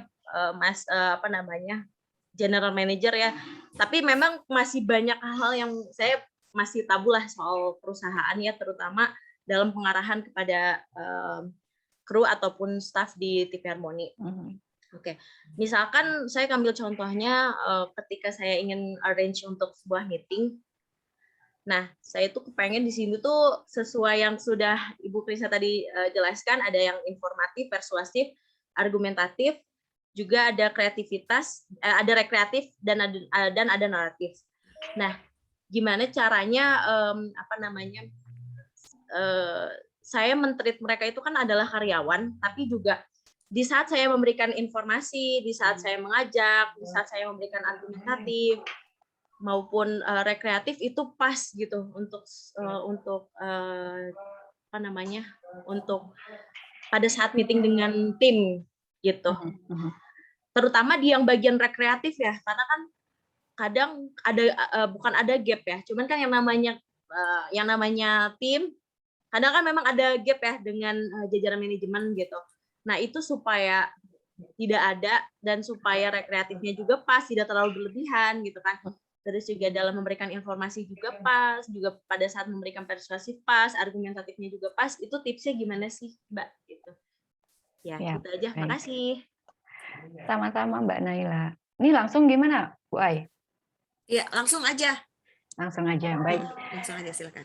Luar biasa nih amanah jabatannya ya untuk Mbak Naila ini. Oke, jadi ketika kita akan menyampaikan tadi ya konten-konten informatif, argumentatif dan lain sebagainya itu, tentu kita sesuaikan dengan momennya. Momennya apakah kita sedang memberikan penyuluhan, tentu berbeda dengan ketika kita mengajar atau melakukan pelatihan. Tentu juga berbeda dengan ketika kita akan melakukan briefing singkat dan lain sebagainya gitu ya, ketika ada di sebuah perusahaan. Tentu caranya atau gayanya juga berbeda. Kalau mengajar kan tadi ya ada pendahuluan, ada isi, ada penutup, itu pasti kita kontennya banyak. Jadi secara formal disampaikan dengan bantuan media dan lain sebagainya. Tapi kalau misalkan kegiatannya seperti briefing gitu ya untuk meningkatkan kreativitas atau produktivitas dari kru kita atau tim kerja kita, tentu sifatnya juga kan lebih santai. Untuk itu justru tadi yang narasi atau rekreatif itu cenderung lebih lebih santai gitu untuk disampaikan ketika briefing dan seperti itu. Nah, untuk mengatasi gap antara mungkin ada beberapa yang audiensnya kita atau peserta kita itu adalah yang usianya sudah lebih dari kita atau kemampuannya lebih dari kita. Kita bisa kok menyiapkan tadi ya yang bermuatan rekreatif itu bukan pengalaman pribadi kita karena mungkin kita juga baru gitu ya, baru lulus kuliah atau apa. Kita bisa mencari cerita-cerita inspiratif dari orang-orang yang sudah sukses di bidang kita. Misalkan tadi ya di TV, misalkan katakanlah ada pemilik Antv misalnya atau apa gitu kan, kita bisa cari cerita inspiratifnya yang bisa cocok kita kembangkan atau cocok kita terapkan untuk mengajak tim kita supaya bisa seperti di TV itu gitu misalkannya. Jadi untuk cerita rekreatif, untuk tadi tips supaya menghindari gap, entah itu dari usia, kemudian ada jabatan-jabatan tertentu yang mungkin tidak tidak leluasa kitanya, kita bisa mencari alternatif cerita-cerita rekreatifnya itu bukan saja dari pengalaman kita, tapi pengalaman orang lain yang lebih berpengaruh bagi mereka gitu kan, yang mereka juga sudah akui kehebatannya atau kehandalannya, kompetensinya seperti itu. Itu untuk yang rekreatif. Kalau informatif ya tentu saja kita sudah punya misi sendiri bahwa tujuan kita briefing itu adalah menginformasikan ini, targetnya ini, ayo secara persuasif kita ajak untuk semakin bersemangat untuk mengejar target kita. Itu barangkali Mbak Naila, mudah-mudahan ya itu bisa menjadi salah satu trik gitu ya untuk mencari cerita narasi atau rekreasi apa nih yang bisa saya sampaikan kepada tim kita atau kru kita, begitu. Terima kasih Bu Krisna. Ya sudah jawab ya. Iya, mudah-mudahan puas ya dengan jawaban yang barusan diberikan oleh Mak Krisna. Puas ya, Teh Nay? Oke, siap. Baik, barangkali ada yang mau ditanyakan lagi untuk peserta atau teman-teman yang lain, kami persilakan. Ya, rekan-rekan, di kolom chat juga saya sudah bagikan form ini untuk mengetahui bidang materi pokok apa atau unit kompetensi apa yang oleh rekan-rekan terkait nanti di penyusunan atau pembuatan konten-konten yang menjadi tugas di teaching method ini. Karena kepentingannya adalah untuk kita mempersiapkan konten-konten yang bisa kita sampaikan ketika melakukan pelatihan atau penyuluhan, sehingga unitnya atau bahasannya materi pokoknya apa. Kalau misalkan penyuluhan nggak ada unitnya, ya boleh misalkan biasanya kita menyampaikan penyuluhan tentang apa. Nah, nanti disampaikan di situ, di Google Form-nya.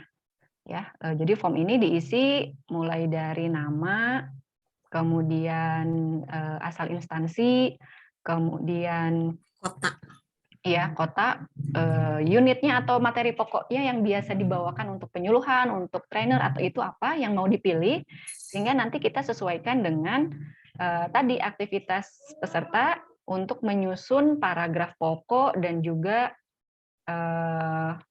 kalimat-kalimat yang bisa kita siapkan ketika kita akan menyampaikan materi itu di kegiatan kita, yang nantinya itu menjadi bahan yang dilanjutkan untuk sesi public speaking dan juga untuk pembuatan medianya. Jadi materinya yang mau dibawain apa, gitu ya. Jadi ini Google Form yang akan memuat materi-materi pokok rekan-rekan semua yang akan dibawakan nanti. Begitu. Lalu nanti dari sini aktivitas teman-teman dilanjutkan dengan membuat paragraf atau konten yang bertujuan informatif, berkaitan dengan materi pokok tadi, kemudian yang bersifat persuasif. Nah, kalau seperti ini harus gimana nih? Misalkan kalau penyuluhannya tentang makanan sehat seimbang, ya berarti informasinya yang sehat itu yang bagaimana, yang seimbang itu yang bagaimana, ya diinformasikan. Kemudian persuasifnya bagaimana mengajak para masyarakat itu mau menyiapkan makanan yang bergizi. Lalu nanti ada juga cerita-cerita yang bersifat naratif atau rekreatif, cerita-cerita orang yang menggunakan berbagai jenis bahan makanan yang ada di sekitar kita, di sekitarnya untuk membuat makanan yang bergizi. Entah itu dalam sehari telur semua, tapi jadi beberapa jenis makanan, karena telur itu juga gizinya banyak. Nah, itu mungkin bisa kita ceritakan pengalaman orang lain yang rekreatif terkait makanan bergizi, seperti itu. Jadi ada 4 berarti ya. Membuat konten bersifat informatif, membuat konten bersifat argumentatif, kemudian yang persuasif, dan yang terakhir untuk cerita pengalaman teman-teman yang hebat-hebat, yang keren-keren ini, yang bisa dibagikan kepada calon peserta kita ketika pelatihan atau penyuluhan. Bisa pengalaman pribadi ataupun pengalaman orang lain yang memberikan inspirasi, begitu. Jelas mungkin ya? Jelas ya teman-teman. Tadi saya lihat Pak Hamdani raise hand ya, Pak Hamdani. Oke. Iya. Ya, silakan Pak Hamdani.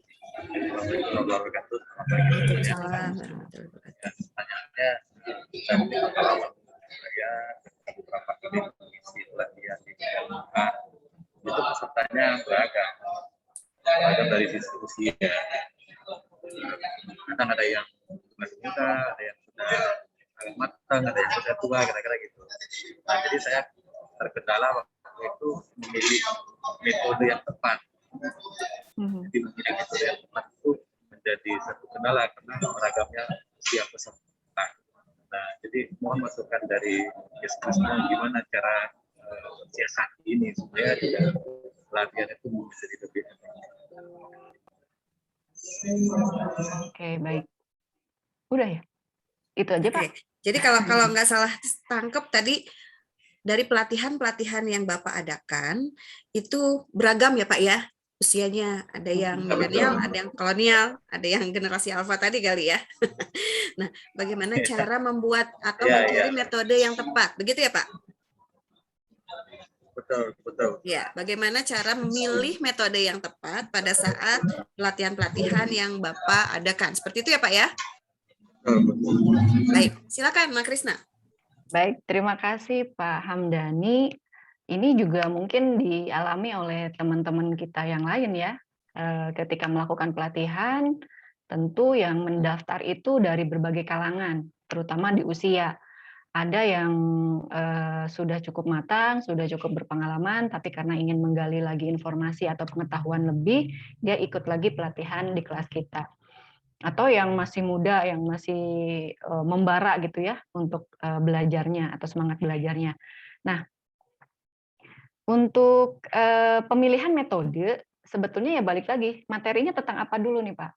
Misalkan pelatihan kita tentang apa? Mohon maaf, mungkin bisa diinformasikan dulu contohnya Bapak yang biasa Bapak lakukan itu pelatihan di bidang apa? Bidang pengelolaan keuangan. Ya. Mohon diulang Bidang Bapak. pengelolaan keuangan. Pengelolaan keuangan. Pengelolaan keuangan, oke. Baik, kalau bidang pengelolaan keuangan, wah ini serius ya. Kalau berkaitan dengan uang nih harus serius dan harus teliti gitu. Kalau enggak fatal nih. Kalau misalkan bidang keuangan, metode yang utama misalkan di situ kan kalau di materi keuangan biasanya ada konsep atau ada biasanya teori yang kaitannya sama kode etik mungkin atau rumus-rumus barangkali atau prosedur gitu ya, prosedur. Nah, kalau prosedur ya tentu saja kita balik lagi ke awal saya sampaikan bahwa untuk mencapai satu kompetensi whole tentu kita tidak bisa menggunakan satu metode saja. Meskipun workshop kita hari ini hanya membahas mengupas tentang metode ceramah saja yang sebetulnya sudah biasa gitu kan, semua orang juga sudah memahami. Tapi kadang kita juga masih menemukan praktek metode ceramah yang materinya ke sini, balik lagi ke sini, kata-katanya muter aja terus di situ gitu. Tapi kalau kita belajar di metode ceramah dengan menyiapkan konten-konten materi yang tadi sesuai dengan tujuan, kapan kita harus menyampaikan konten itu sehingga terstruktur, tidak berkutat di kata-kata yang sama saja atau di tujuan yang itu saja.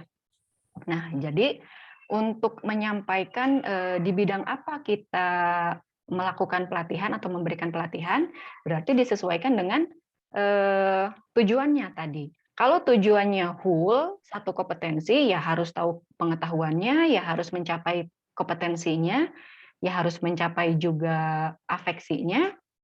Tentu kita kombinasikan metodenya, tidak bisa hanya ceramah saja. Bisa dengan misalkan demonstrasi, kemudian praktik langsung mengelola keuangan itu seperti apa, teknisnya, langkah-langkahnya. Lalu juga untuk afeksinya atau sikap-sikap yang perlu ditampilkan itu ya dilatih juga dalam kegiatan praktik atau demonstrasi itu. Jadi kombinasi kalau full satu kompetensi ya seperti itu Pak metodenya. Nah untuk memilih metodenya tipsnya ya kita sesuaikan dengan kondisi. Satu, kondisi ruangan. Memungkinkankah untuk melakukan praktik, bahan-bahannya, peralatannya ada atau enggak? Kalau misalkan terbatas, bisa kita antisipasi dengan demonstrasi dulu. Sehingga nanti untuk kegiatan praktiknya, kita bisa persiapkan yang lebih matang atau yang lebih lengkap bahan-bahan atau peralatannya. Kemudian, selain memperhatikan kondisi ruangan pelatihannya, juga melihat tadi usia. Nah, kalau misalkan beragam, kita bisa gunakan metode tutor sebaya. Biasanya, kalau yang semangat-semangat seperti anak muda, dia akan cepat tangkep, kemudian cepat juga mengerjakan tugas-tugasnya. Nah, ini bisa membantu para trainer atau membantu fasilitator untuk bersama-sama merangkul peserta yang mungkin agak lama mengerjakannya atau butuh penjelasan lebih dalam lagi atau diulang lagi. Nah, itu dengan tutor sebaya. Jadi kita buat kelompok-kelompok untuk latihannya. Misalnya dibuat kelompok, ada di situ yang usianya sudah lumayan, kemudian ada anak mudanya, kemudian ada gendernya juga di mix, sehingga ketika kita melakukan pelatihan nggak capek sendiri gitu ya. Ketika yang tadi karena temporal skill-nya kurang terasa, ketika kita ceramah memberikan instruksi dengan kata-kata, tadi itu tugasnya apa gitu kan, merespons seperti itu. Nah, teman-teman atau peserta yang temporal skill-nya udah lebih cakep gitu ya, bisa membantu dalam kelompoknya, ini tuh diginiin loh, tadi tuh kata instruktur kita begini gitu. Jadi ada kepanjangan tangan apa ya? Ada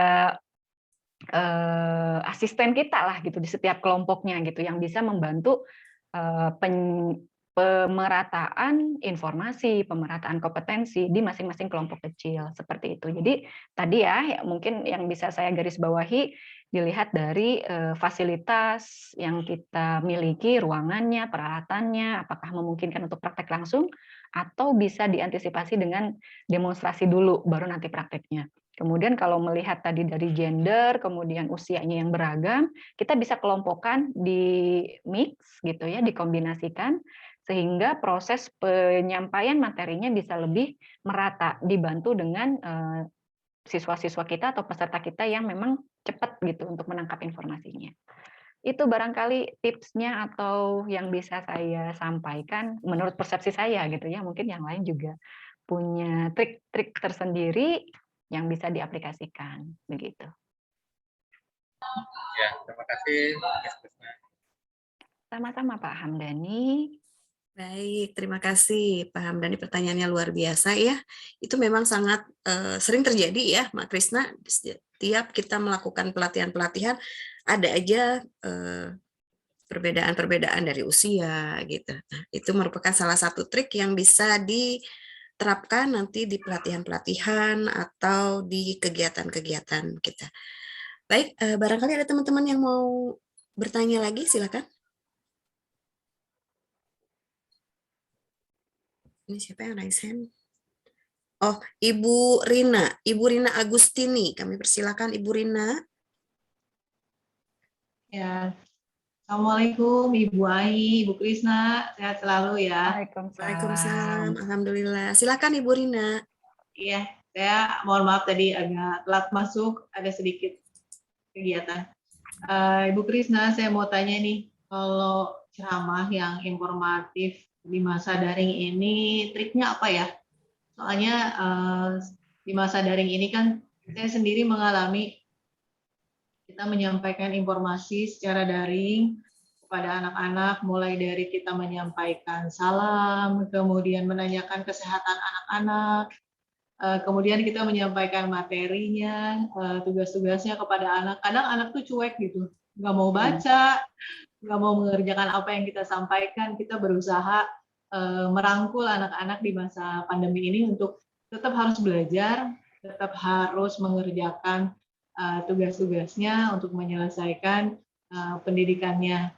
Nah, sekali lagi saya mohon diberikan trik sama tips gimana sih informasi atau ceramah yang informatif ke anak-anak supaya anak-anak tuh tergugah gitu, bangkit seleranya walaupun di masa pandemi ini tapi tetap belajarnya semangat gitu. Terus satu lagi yang tadi di Google Form itu, kompetensi yang kita pilih itu sesuai dengan yang akan kita sampaikan ke anak-anak ya. Jadi sesuai dengan profesi kita, begitu. Terima kasih Bu Krisna, terima kasih Bu Ai. Wassalamualaikum warahmatullahi wabarakatuh. Waalaikumsalam. Ya, silahkan Mbak Krisna langsung aja dijawab. Ya, terima kasih Bu Rina. Ini sahabat saya sebetulnya Bu. Oh. Sahabat saya, sama-sama profesi sebagai guru, sebagai asesor, kemana-mana suka bareng lah sama Bu Rina ini, dan beliau juga sama seperti saya, sangat ingin sekali dan selalu mau gitu menimba pengetahuan dari bidang apapun gitu, termasuk ketika kita sharing session seperti ini, sebetulnya beliau adalah senior saya, Bu. Sudah expert ya sebetulnya. Sudah expert sebetulnya. Baik, mengenai tadi pertanyaan atau hal yang ingin disampaikan oleh Bu Rina terkait bagaimana sih kita menyampaikan informasi supaya menarik atau membangkitkan kepada peserta kita, terutama anak-anak sekolah di masa pandemi ini. Nah, tadi saya sempat menyampaikan atau mention bahwa urutan daripada kita melakukan metode ceramah itu adalah adanya pendahuluan, kemudian adanya isi, kemudian terakhir penutup. Nah, justru di pendahuluan ini yang penting sekali kita nyalakan atau kita apa ya, kalau api itu ya dicetrekin gitu ya. Kalau lampu tuh saklarnya Switch it dinyalain, on. di switch gitu kan. Ini justru di pendahuluan. Nah, tadi saya sampaikan bahwa untuk pendahuluan kita bisa menyampaikan cerita-cerita naratif atau rekreatif dulu untuk menarik perhatian. Ya, tadi contohnya bisa pengalaman kita di dunia industri, bisa cerita inspiratif dari orang lain gitu, sehingga anak-anak di awal sih Ibu mau cerita, tapi yang kaitannya sama materi ya, misalkan materinya tentang tadi keuangan ya, di awal tahu nggak seorang akuntan yang berhasil tuh siapa, ceritanya seperti apa gitu kan. Nah, baru nanti setelah dia atau peserta kita tertarik untuk mendengar cerita yang rekreatif tadi, oh iya ternyata ada orang yang berhasil di bidang ini atau berhasil menaklukkan tantangan di pekerjaan ini gitu kan. Baru setelah itu kita masuk ke inti dari metode ceramah kita atau isinya itu baru yang bersifat informatif, argumentatif, dan juga persuasif untuk mengajak. Tadi kan cerita di awal misalkan inspirasi dari seseorang yang berhasil. Nah, nanti di tengah untuk bisa berhasil itu informasinya apa sih gitu kan? Ya pelajarilah materi ini. Ibu jelaskan materi isinya, materi intinya apa, lalu argumentasinya bahwa ini sih sebetulnya bisa dikembangkan menjadi A, B, C, D misalkan. Buktinya di cerita awal orang sukses juga dengan cara yang ABCD juga, misalkan seperti itu. Itu argumentasi yang bisa Ibu kemukakan, lalu nanti bisa memancing juga nih, ada nggak yang punya pengalaman yang sama tentang materi atau argumentasi yang Ibu sampaikan. Lalu terakhir, di sesi di bagian penutup, bisa disampaikan yang persuasif, supaya anak-anak mau mengaplikasikan materi yang disampaikan, informasi yang disampaikan, dan juga tadi kan sudah diinspirasi oleh cerita kita yang di awal, mau nggak sukses seperti itu misalkan, atau di dunia kerjanya seperti ini ada kendala atau apa. Nah, jadi balik lagi ke tadi ya, ke urutan dari ketika kita menyampaikan metode ceramah ini, di pendahuluan kita berikan yang menarik-menarik, misalkan storytelling tadi, kemudian di isinya baru kita selipkan informatif dan juga argumentatif, di akhir persuasif. Seperti itu mungkin Bu Rina. Iya. Gimana Bu Rina? Sudah cukup puas untuk jawaban-jawaban dari Mak Krisna? Baik Ibu, terima kasih. Cuma kalau biasanya kan kita untuk tatap muka daring dengan siswa kan kita batasi ya, nggak selalu melalui Google Meet atau Zoom gitu.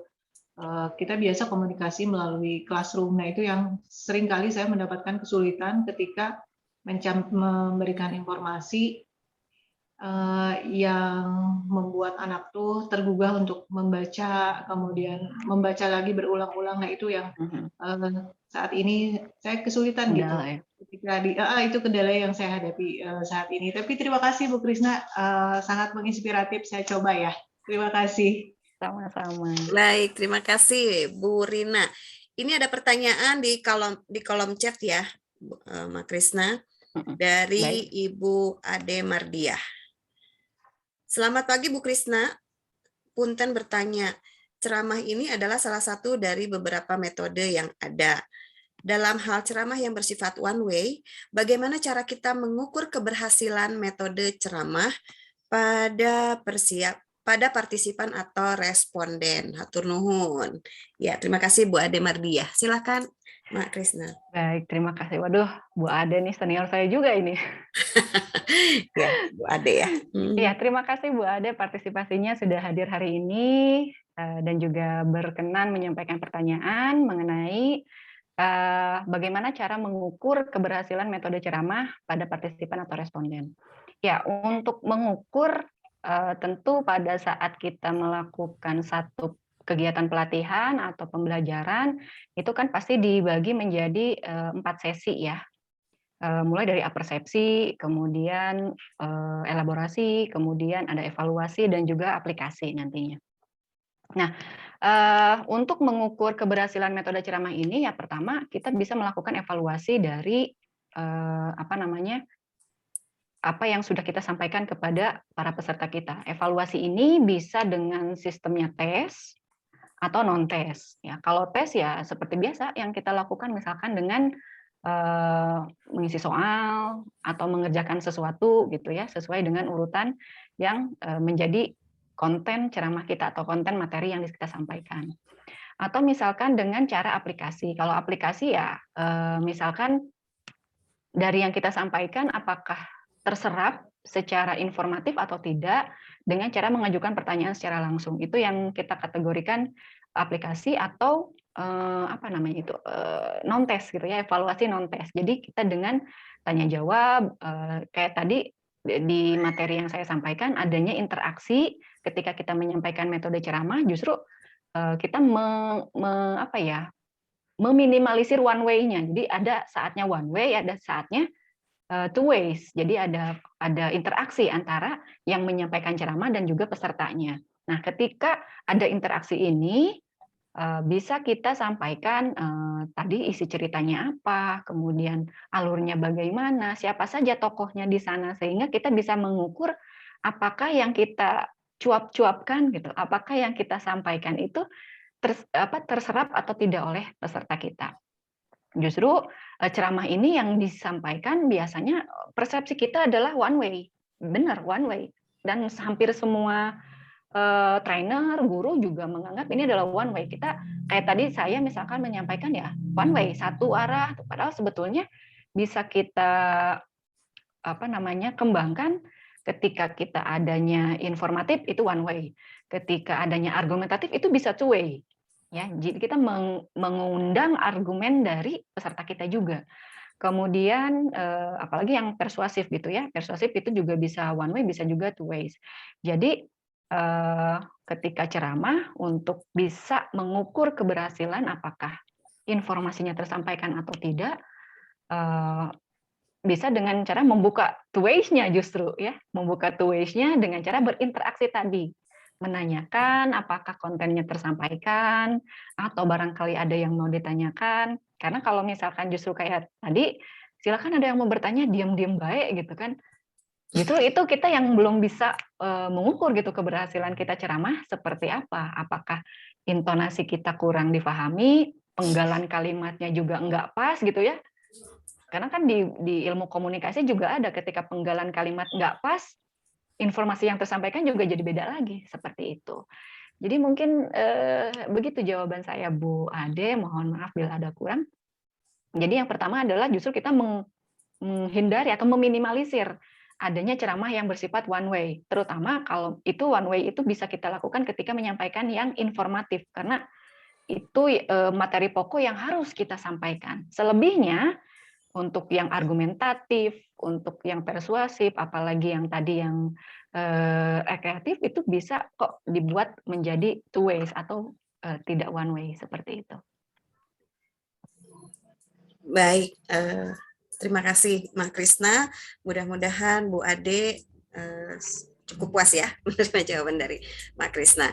Baik, di sini ada yang raise hand juga yaitu Pak Ivan Prijana. Silakan Pak Ivan. Terima kasih Bu Ayi, Bu Krisna. Ya, sama-sama. Suara saya jelas, maaf? Jelas, Pak. Jelas ya. Ada, Pak. Ya, saya ingin bertanya ke Bu Krisna terkait tugas tadi yang di Google Drive. Itu kan diminta mengisi kompetensi yang akan diajarkan, unitnya seperti apa. Kebetulan saya memang sehari-harinya, bukan sehari-harinya, paruh waktu adalah saya ada asesor kompetensi di bawah DJK. Tapi saya juga asesor LSPIP, industri pupuk, khusus untuk industri pupuk Indonesia, di bawah BNSP. Nah, ini yang ingin saya tanyakan, dalam rangka pemagangan anak-anak SMK di industri nantinya, saya diberi tugas untuk membekali anak-anak SMK tentang teknik pengukuran listrik. Gitu. Nah ini kan memang kalau saya itu terus terang saya belum bisa buat ya, jadi saya ingin saya tanyakan SKNI-nya nanti mungkin saya punya daftarnya kira-kira apa, cuma saya ingin tanyakan apakah tugas ini harus diserahkan hari ini, kan nggak mungkin rasanya Bu. Ya, apakah cukup dikirim dulu rencana saya seperti itu yang tadi ditulis, kemudian kapan makalahnya saya kirimkan, itu aja pertanyaannya. Baik. Terima kasih. Langsung aja Mak Krisna. Siap. Baik, untuk sesi workshop kita hari ini sebetulnya durasinya kalau pertemuan tatap maya seperti ini hanya sampai 2 jam saja ya, sampai jam 12 nanti. Selebihnya itu adalah peserta melakukan aktivitas mandiri di tempatnya masing-masing dengan waktu yang sudah ditentukan juga. Karena pertemuan kita itu sampai tanggal 20 berapa Bu Ayu? 8 ya? 28. Ya, 28 nanti pertemuan kedua ya. Ya, betul. Pertemuan kedua tanggal 28 itu kita akan masuk ke sesi kedua dengan public speaking-nya, bagaimana menyampaikan materi-materi ini yang sudah kita siapkan. PowerPoint. Oh, PowerPoint dulu ya. Materi-materi ini kita tuangkan menjadi satu media yang bisa membantu kita. Jadi untuk waktu barangkali bisa ada waktu 7 hari ya. 7 hari untuk melaksanakannya, nanti juga yang sudah tergabung di grup. Jadi untuk yang Google Form tadi, yang saya bagikan, ini untuk bisa ditimbang-timbang dulu lah. Mau ngambil materinya apa?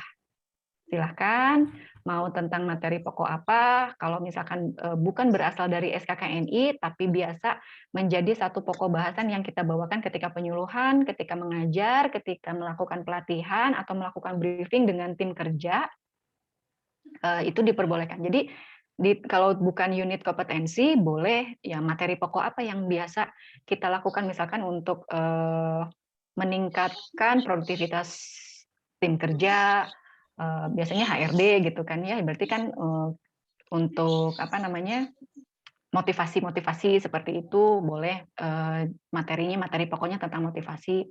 Kemudian atau keuangan atau penyuluhan keagamaan atau apa, itu boleh materi pokoknya dicantumkan di luar SKKNI. Karena kan memang teman-teman di sini bidangnya atau profesinya beda-beda. Kalau yang instruktur, kemudian guru pasti ada pedomannya, yaitu SKKNI atau kurikulum kalau di SMK atau sekolah gitu. Kalau di bidang yang lain ya disesuaikan, biasanya membawakan materi apa nih kalau ada kegiatan entah itu penyuluhan atau briefing atau apa gitu. Jadi waktunya silahkan, masih banyak waktu, bisa ditimbang-timbang dulu mau ngambil materi tentang apa, baik dari SKKNI atau biasa yang dibawakan. Lalu selanjutnya nanti dibuat masing-masing kontennya atau materinya yang bersifat informatif dan lain sebagainya, itu kantung tugas pengumpulannya nanti juga akan dibagikan di grup. Karena masih ada waktu dulu untuk mengerjakannya, seperti itu. Terima kasih.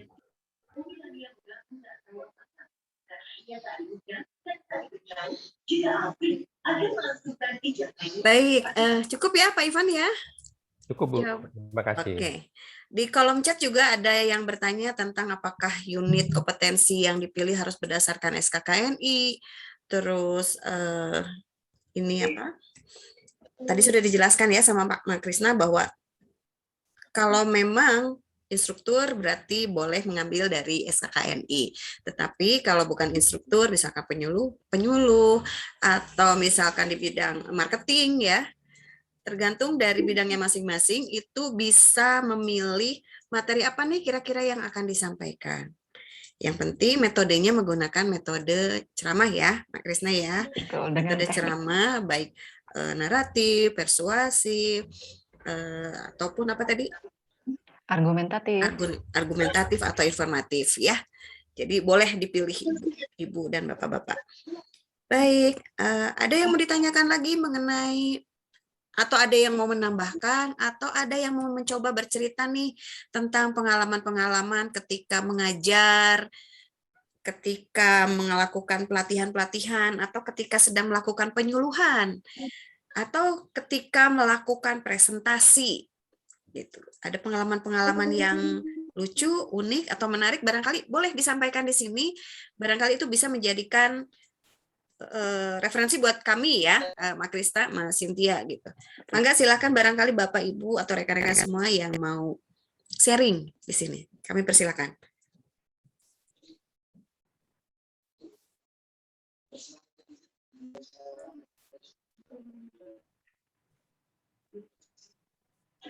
Nah, tadi kan ada yang bertanya pada link, izin bertanya Bu Krisna, pada link yang dibagikan di atas untuk bagian bidang kompetensi serta judul unit dan kode unit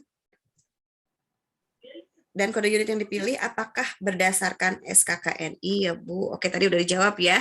Jadi boleh berdasarkan SKKNI, boleh berdasarkan materi yang akan diambil pada saat presentasi, pada saat melakukan penyuluhan, atau pada saat melakukan pelatihan. Gitu ya, Mak Krisna ya? Betul. Oke. Baik, ada yang mau mencoba memberikan saran atau memberikan masukan barangkali? Atau ada yang mau bertanya lagi? Silahkan. Dan perlu kami informasikan juga, ada 2 hadiah, 2 door prize yang akan menanti nih. 2 door prize ini adalah berupa voucher, diskon 50% untuk UJK. UJK-nya di bidang komputer. Jadi bisa memilih nanti apakah mau di bidang operator komputer muda, desain grafis, atau digital marketing. Jadi boleh memilih yang mendapatkannya ya nanti. Nah, terus informasi juga bahwa ada beberapa teman-teman kemarin yang belum memberikan alamat pada saat mendapatkan merchandise kemarin ya di seminar kemarin. Jadi kami masih belum mengirimkan door prize-nya atau merchandise-nya dari Ines Kosmetik. Jadi kami masih menyimpan beberapa hadiah atau beberapa door prize goodie bag dari Ines Kosmetik yang kemarin. Kami akan memberikan batas waktu sampai pukul 12 siang ini bagi teman-teman yang mendapatkan hadiah kemarin. Silahkan menghubungi kami bagian admin untuk memberikan alamatnya, alamat lengkap sehingga kami bisa segera mengirimkan goodie bag-nya atau merchandise dari Ines Kosmetik. Gitu. Apabila hari ini teman-teman belum memberikan alamat lengkapnya, maka akan kami akumulasikan, akan kami kumpulkan untuk dibagikan pada pertemuan terakhir nanti. Ya, akan kami bagikan untuk peserta-peserta yang the best kali ya, Mak Krisna, Mas Cynthia gitu. Jadi nanti kita akan bagikan untuk the best 3 barangkali ya. Jadi tergantung dari ya. Oke, jadi nanti tergantung dari ada berapa sisa nih yang belum dibagikan atau belum dibagikan ya, belum dibagikan atau belum dikirimkan ke peserta. Baik, terkait UJK, ini diselenggarakan oleh iTrack, Indonesia Training Consultant, di mana Indonesia Training Consultant ini memberikan pelatihan-pelatihan baik online maupun offline. Ya, baik online maupun offline, dan menyelenggarakan sertifikasi pelatihan juga. Nah, barangkali Bapak dan Ibu yang ingin mengikuti pelatihan atau ingin mengikuti sertifikasi boleh menghubungi kami di bagian adminnya. Oke, barangkali dari Indonesia Training Consultant ada yang ingin disampaikan? Pak Eyen barangkali? Aduh, maaf, ada tukang balon yang lewat.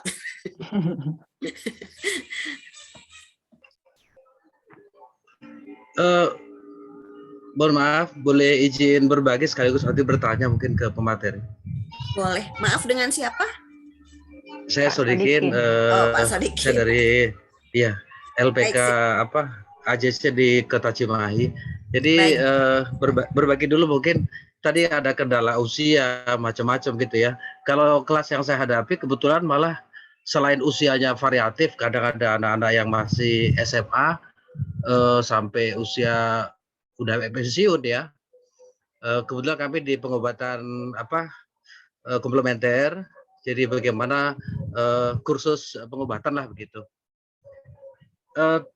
Berbagi mungkin. Jadi suatu hari di kelas itu ada peserta yang kalau pendidikan, mohon maaf, terdetek dari list peserta itu ada yang SMP sampai S2 dalam satu kelas. SMP sampai S2, sampai strata 2.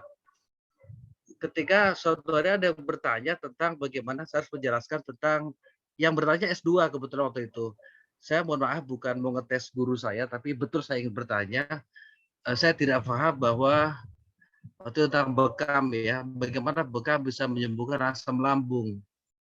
Jadi tantangan banget beliau saya menjelaskan tentang organ lambung, tetapi yang hadir adalah tadi ada SMP, ada SMA, ada diploma 3 keperawatan macam-macam, ada S1 umum maupun S1-nya benar-benar macam-macam campur, ada dokter macam-macam, orang ekonomi, orang sosial, S2 yang bertanya S2 medis.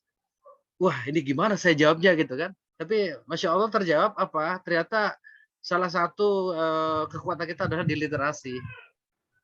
Literasi dan pengalaman ya di lapangan. Jadi kalau menjawab memang ke teman-teman yang memang katakan tidak berbasis literasi ya harus dengan pengalaman langsung. Tapi kalau menjawab pertanyaan orang-orang yang menuntut kedetailan satu ilmu, terpaksa harus literasinya harus ada gitu.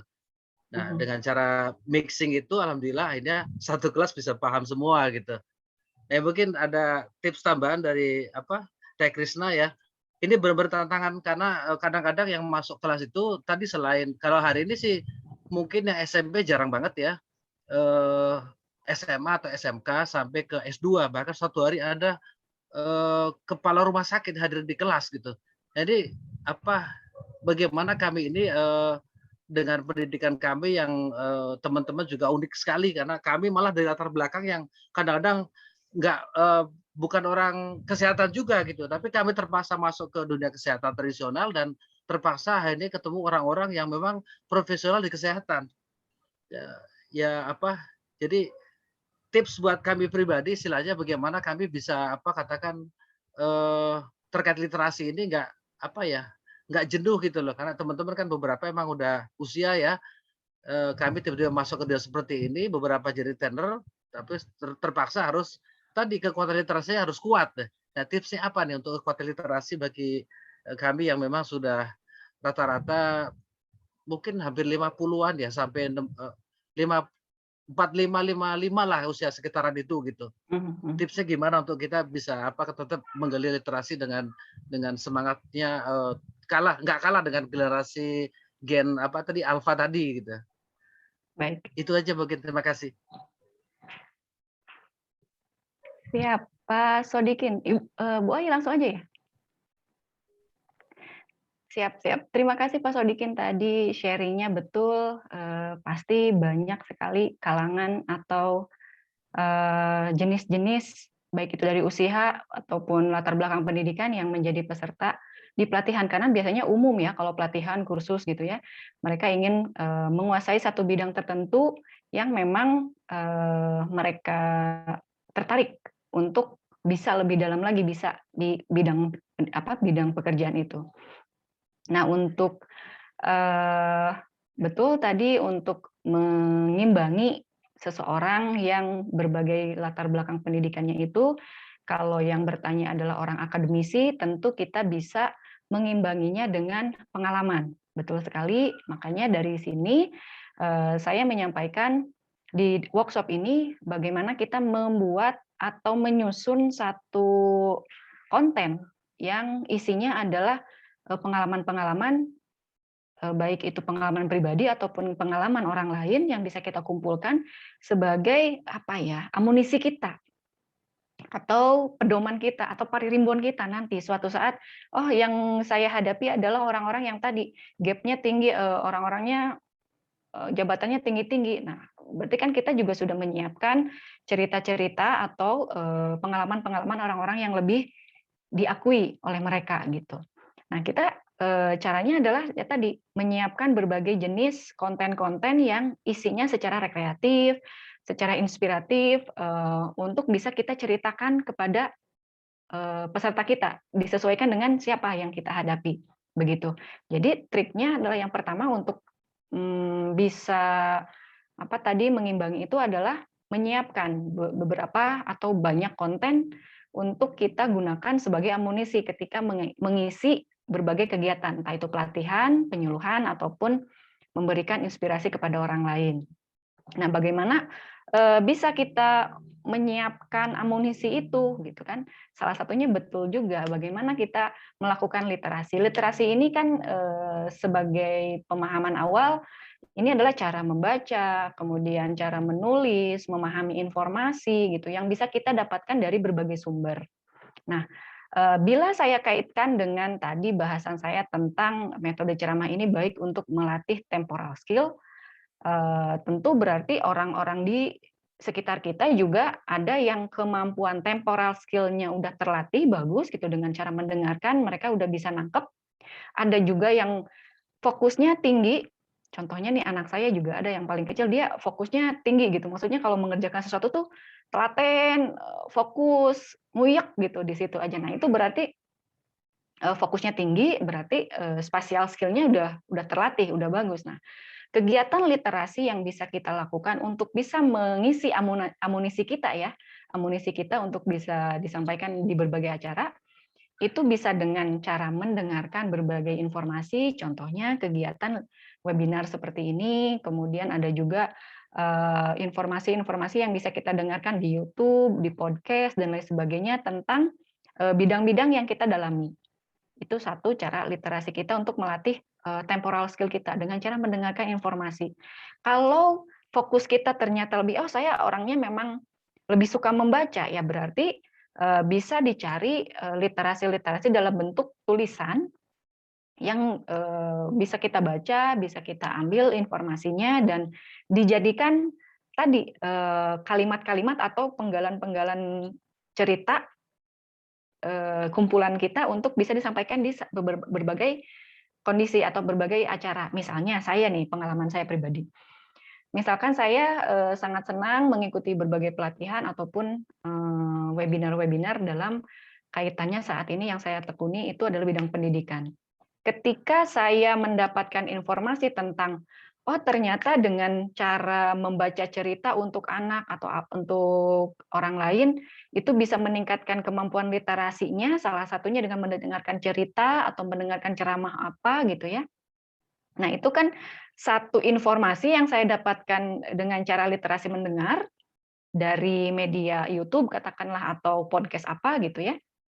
Kemudian saya rangkum atau saya buat menjadi satu paragraf, kalimat pokoknya apa, lalu nanti cerita atau detailnya atau contoh-contohnya saya tuliskan juga.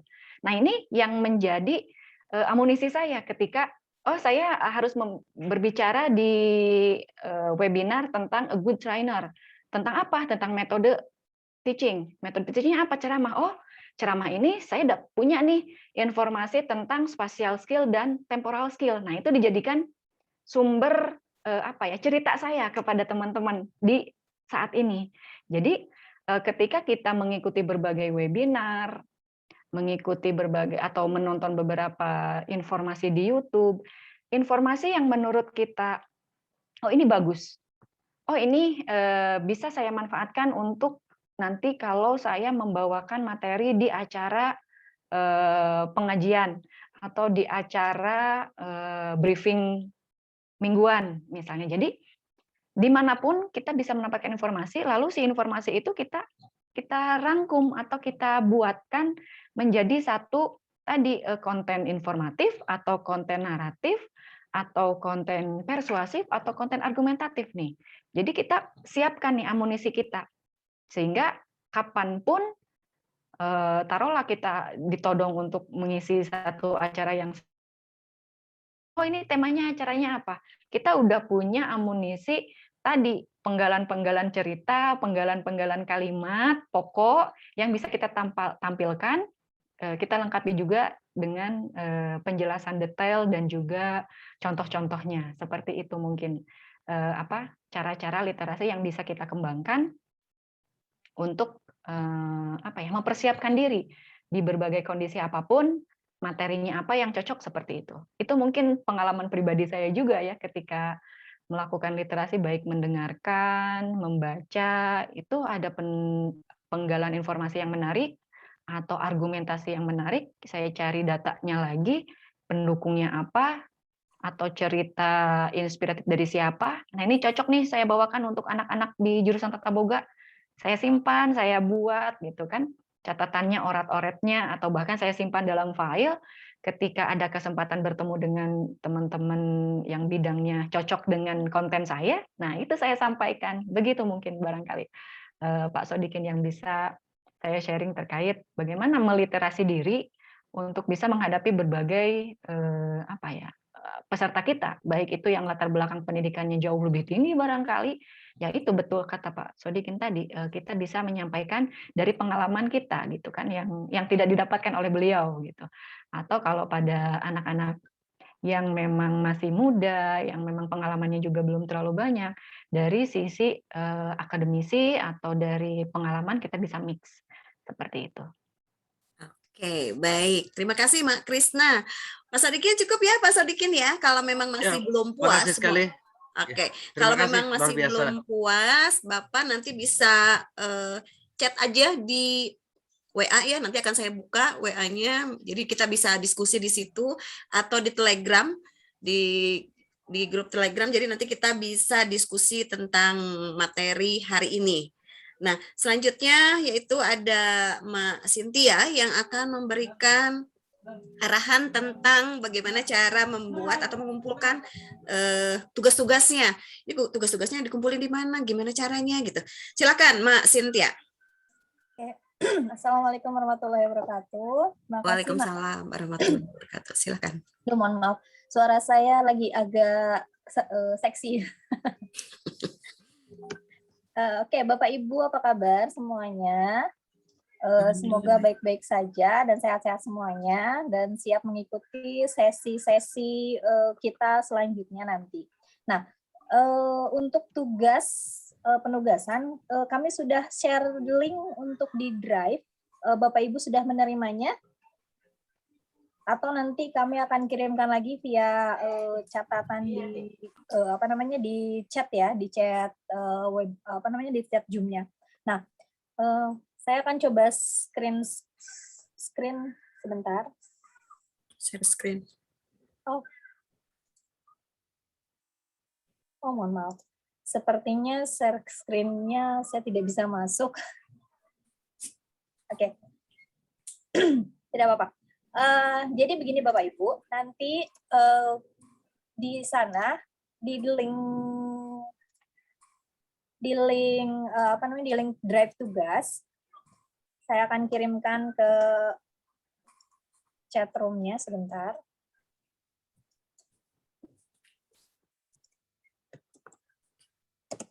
Oke. Nah, Bapak Ibu bisa nanti masuk ke link Drive workshop-nya di sana, nanti masuk ke folder peserta ya Bapak Ibu, nanti di sana cek sudah ada kan nama Bapak Ibu masing-masing. Plus nanti kami juga untuk mengeceknya ada link presensi atau link daftar hadir.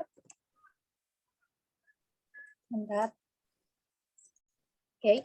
Nah, yang ini yang bisa Bapak Ibu nanti isi, nanti kami akan cross-check dari link presensi ke link drive-nya. Jadi nanti semua penugasan, semua penugasan nanti akan masuk ke link drive-nya. Jadi nanti sertifikat akan dibagikan setelah Bapak Ibu selesai mengerjakan 3 sesi dan mengirimkan 3 tugas.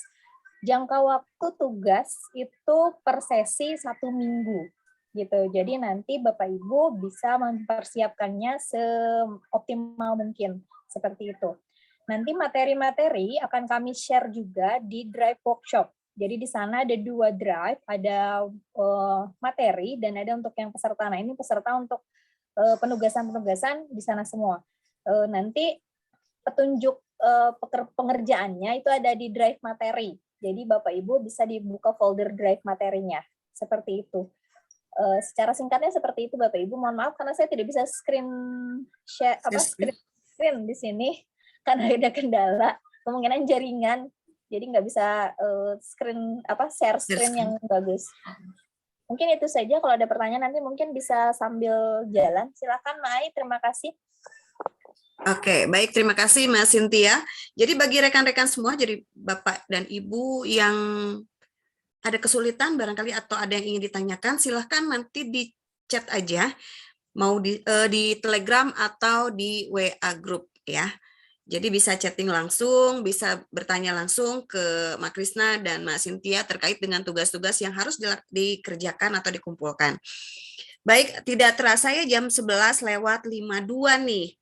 Gitu, masih ada waktu 8 menit lagi. Dari Indonesia Training Consultant barangkali ada yang mewakili?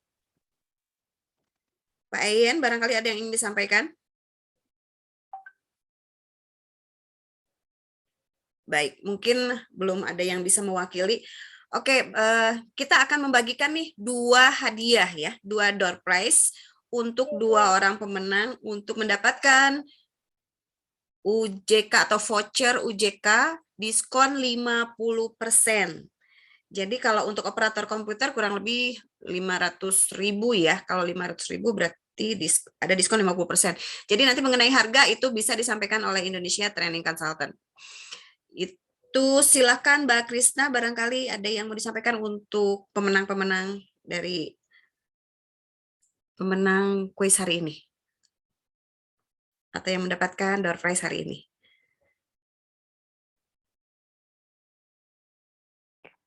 Baik, 2 orang ya?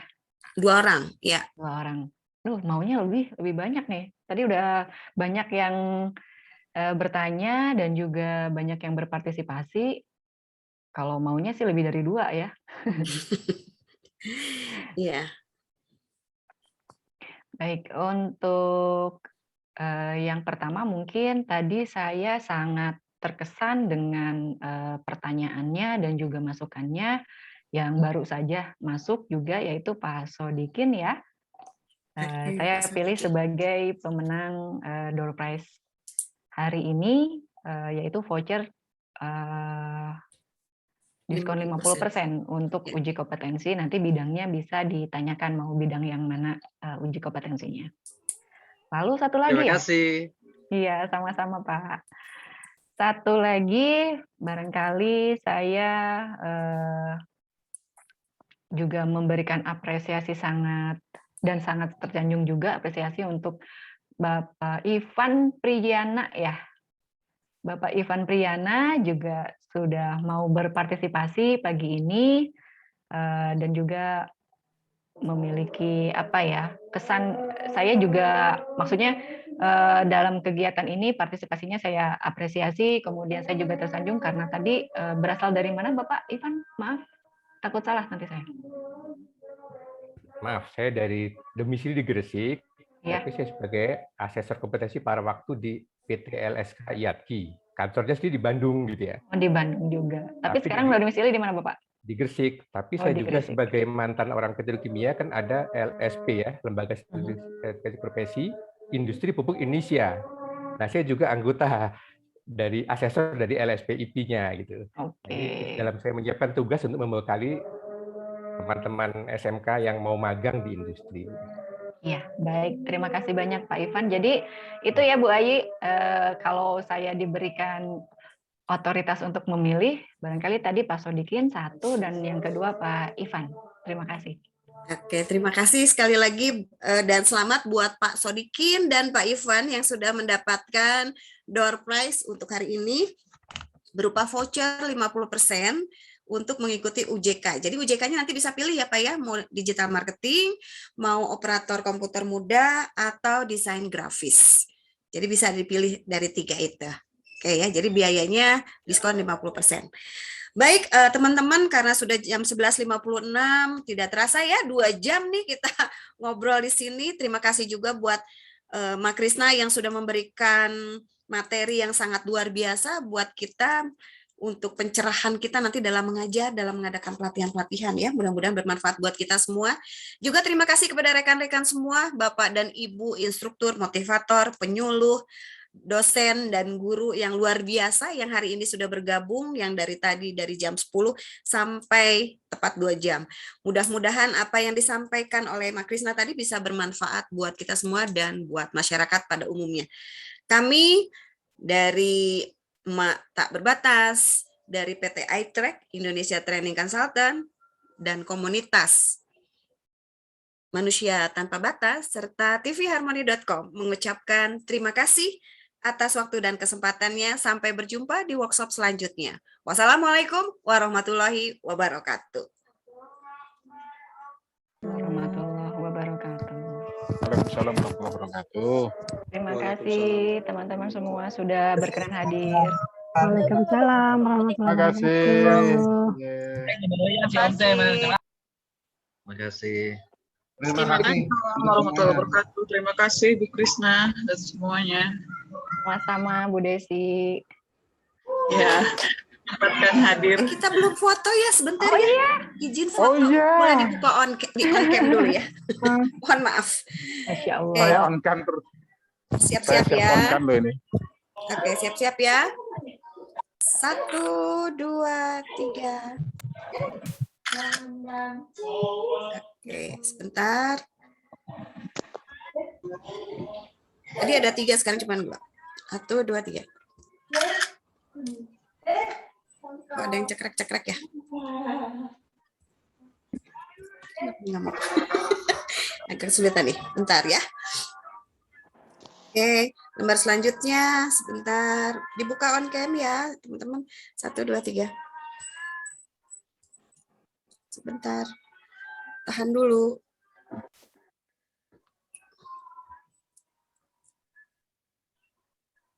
Oke, terima kasih sekali lagi buat teman-teman semua. Sampai jumpa pada workshop selanjutnya. Tetap sehat ya teman-teman semua.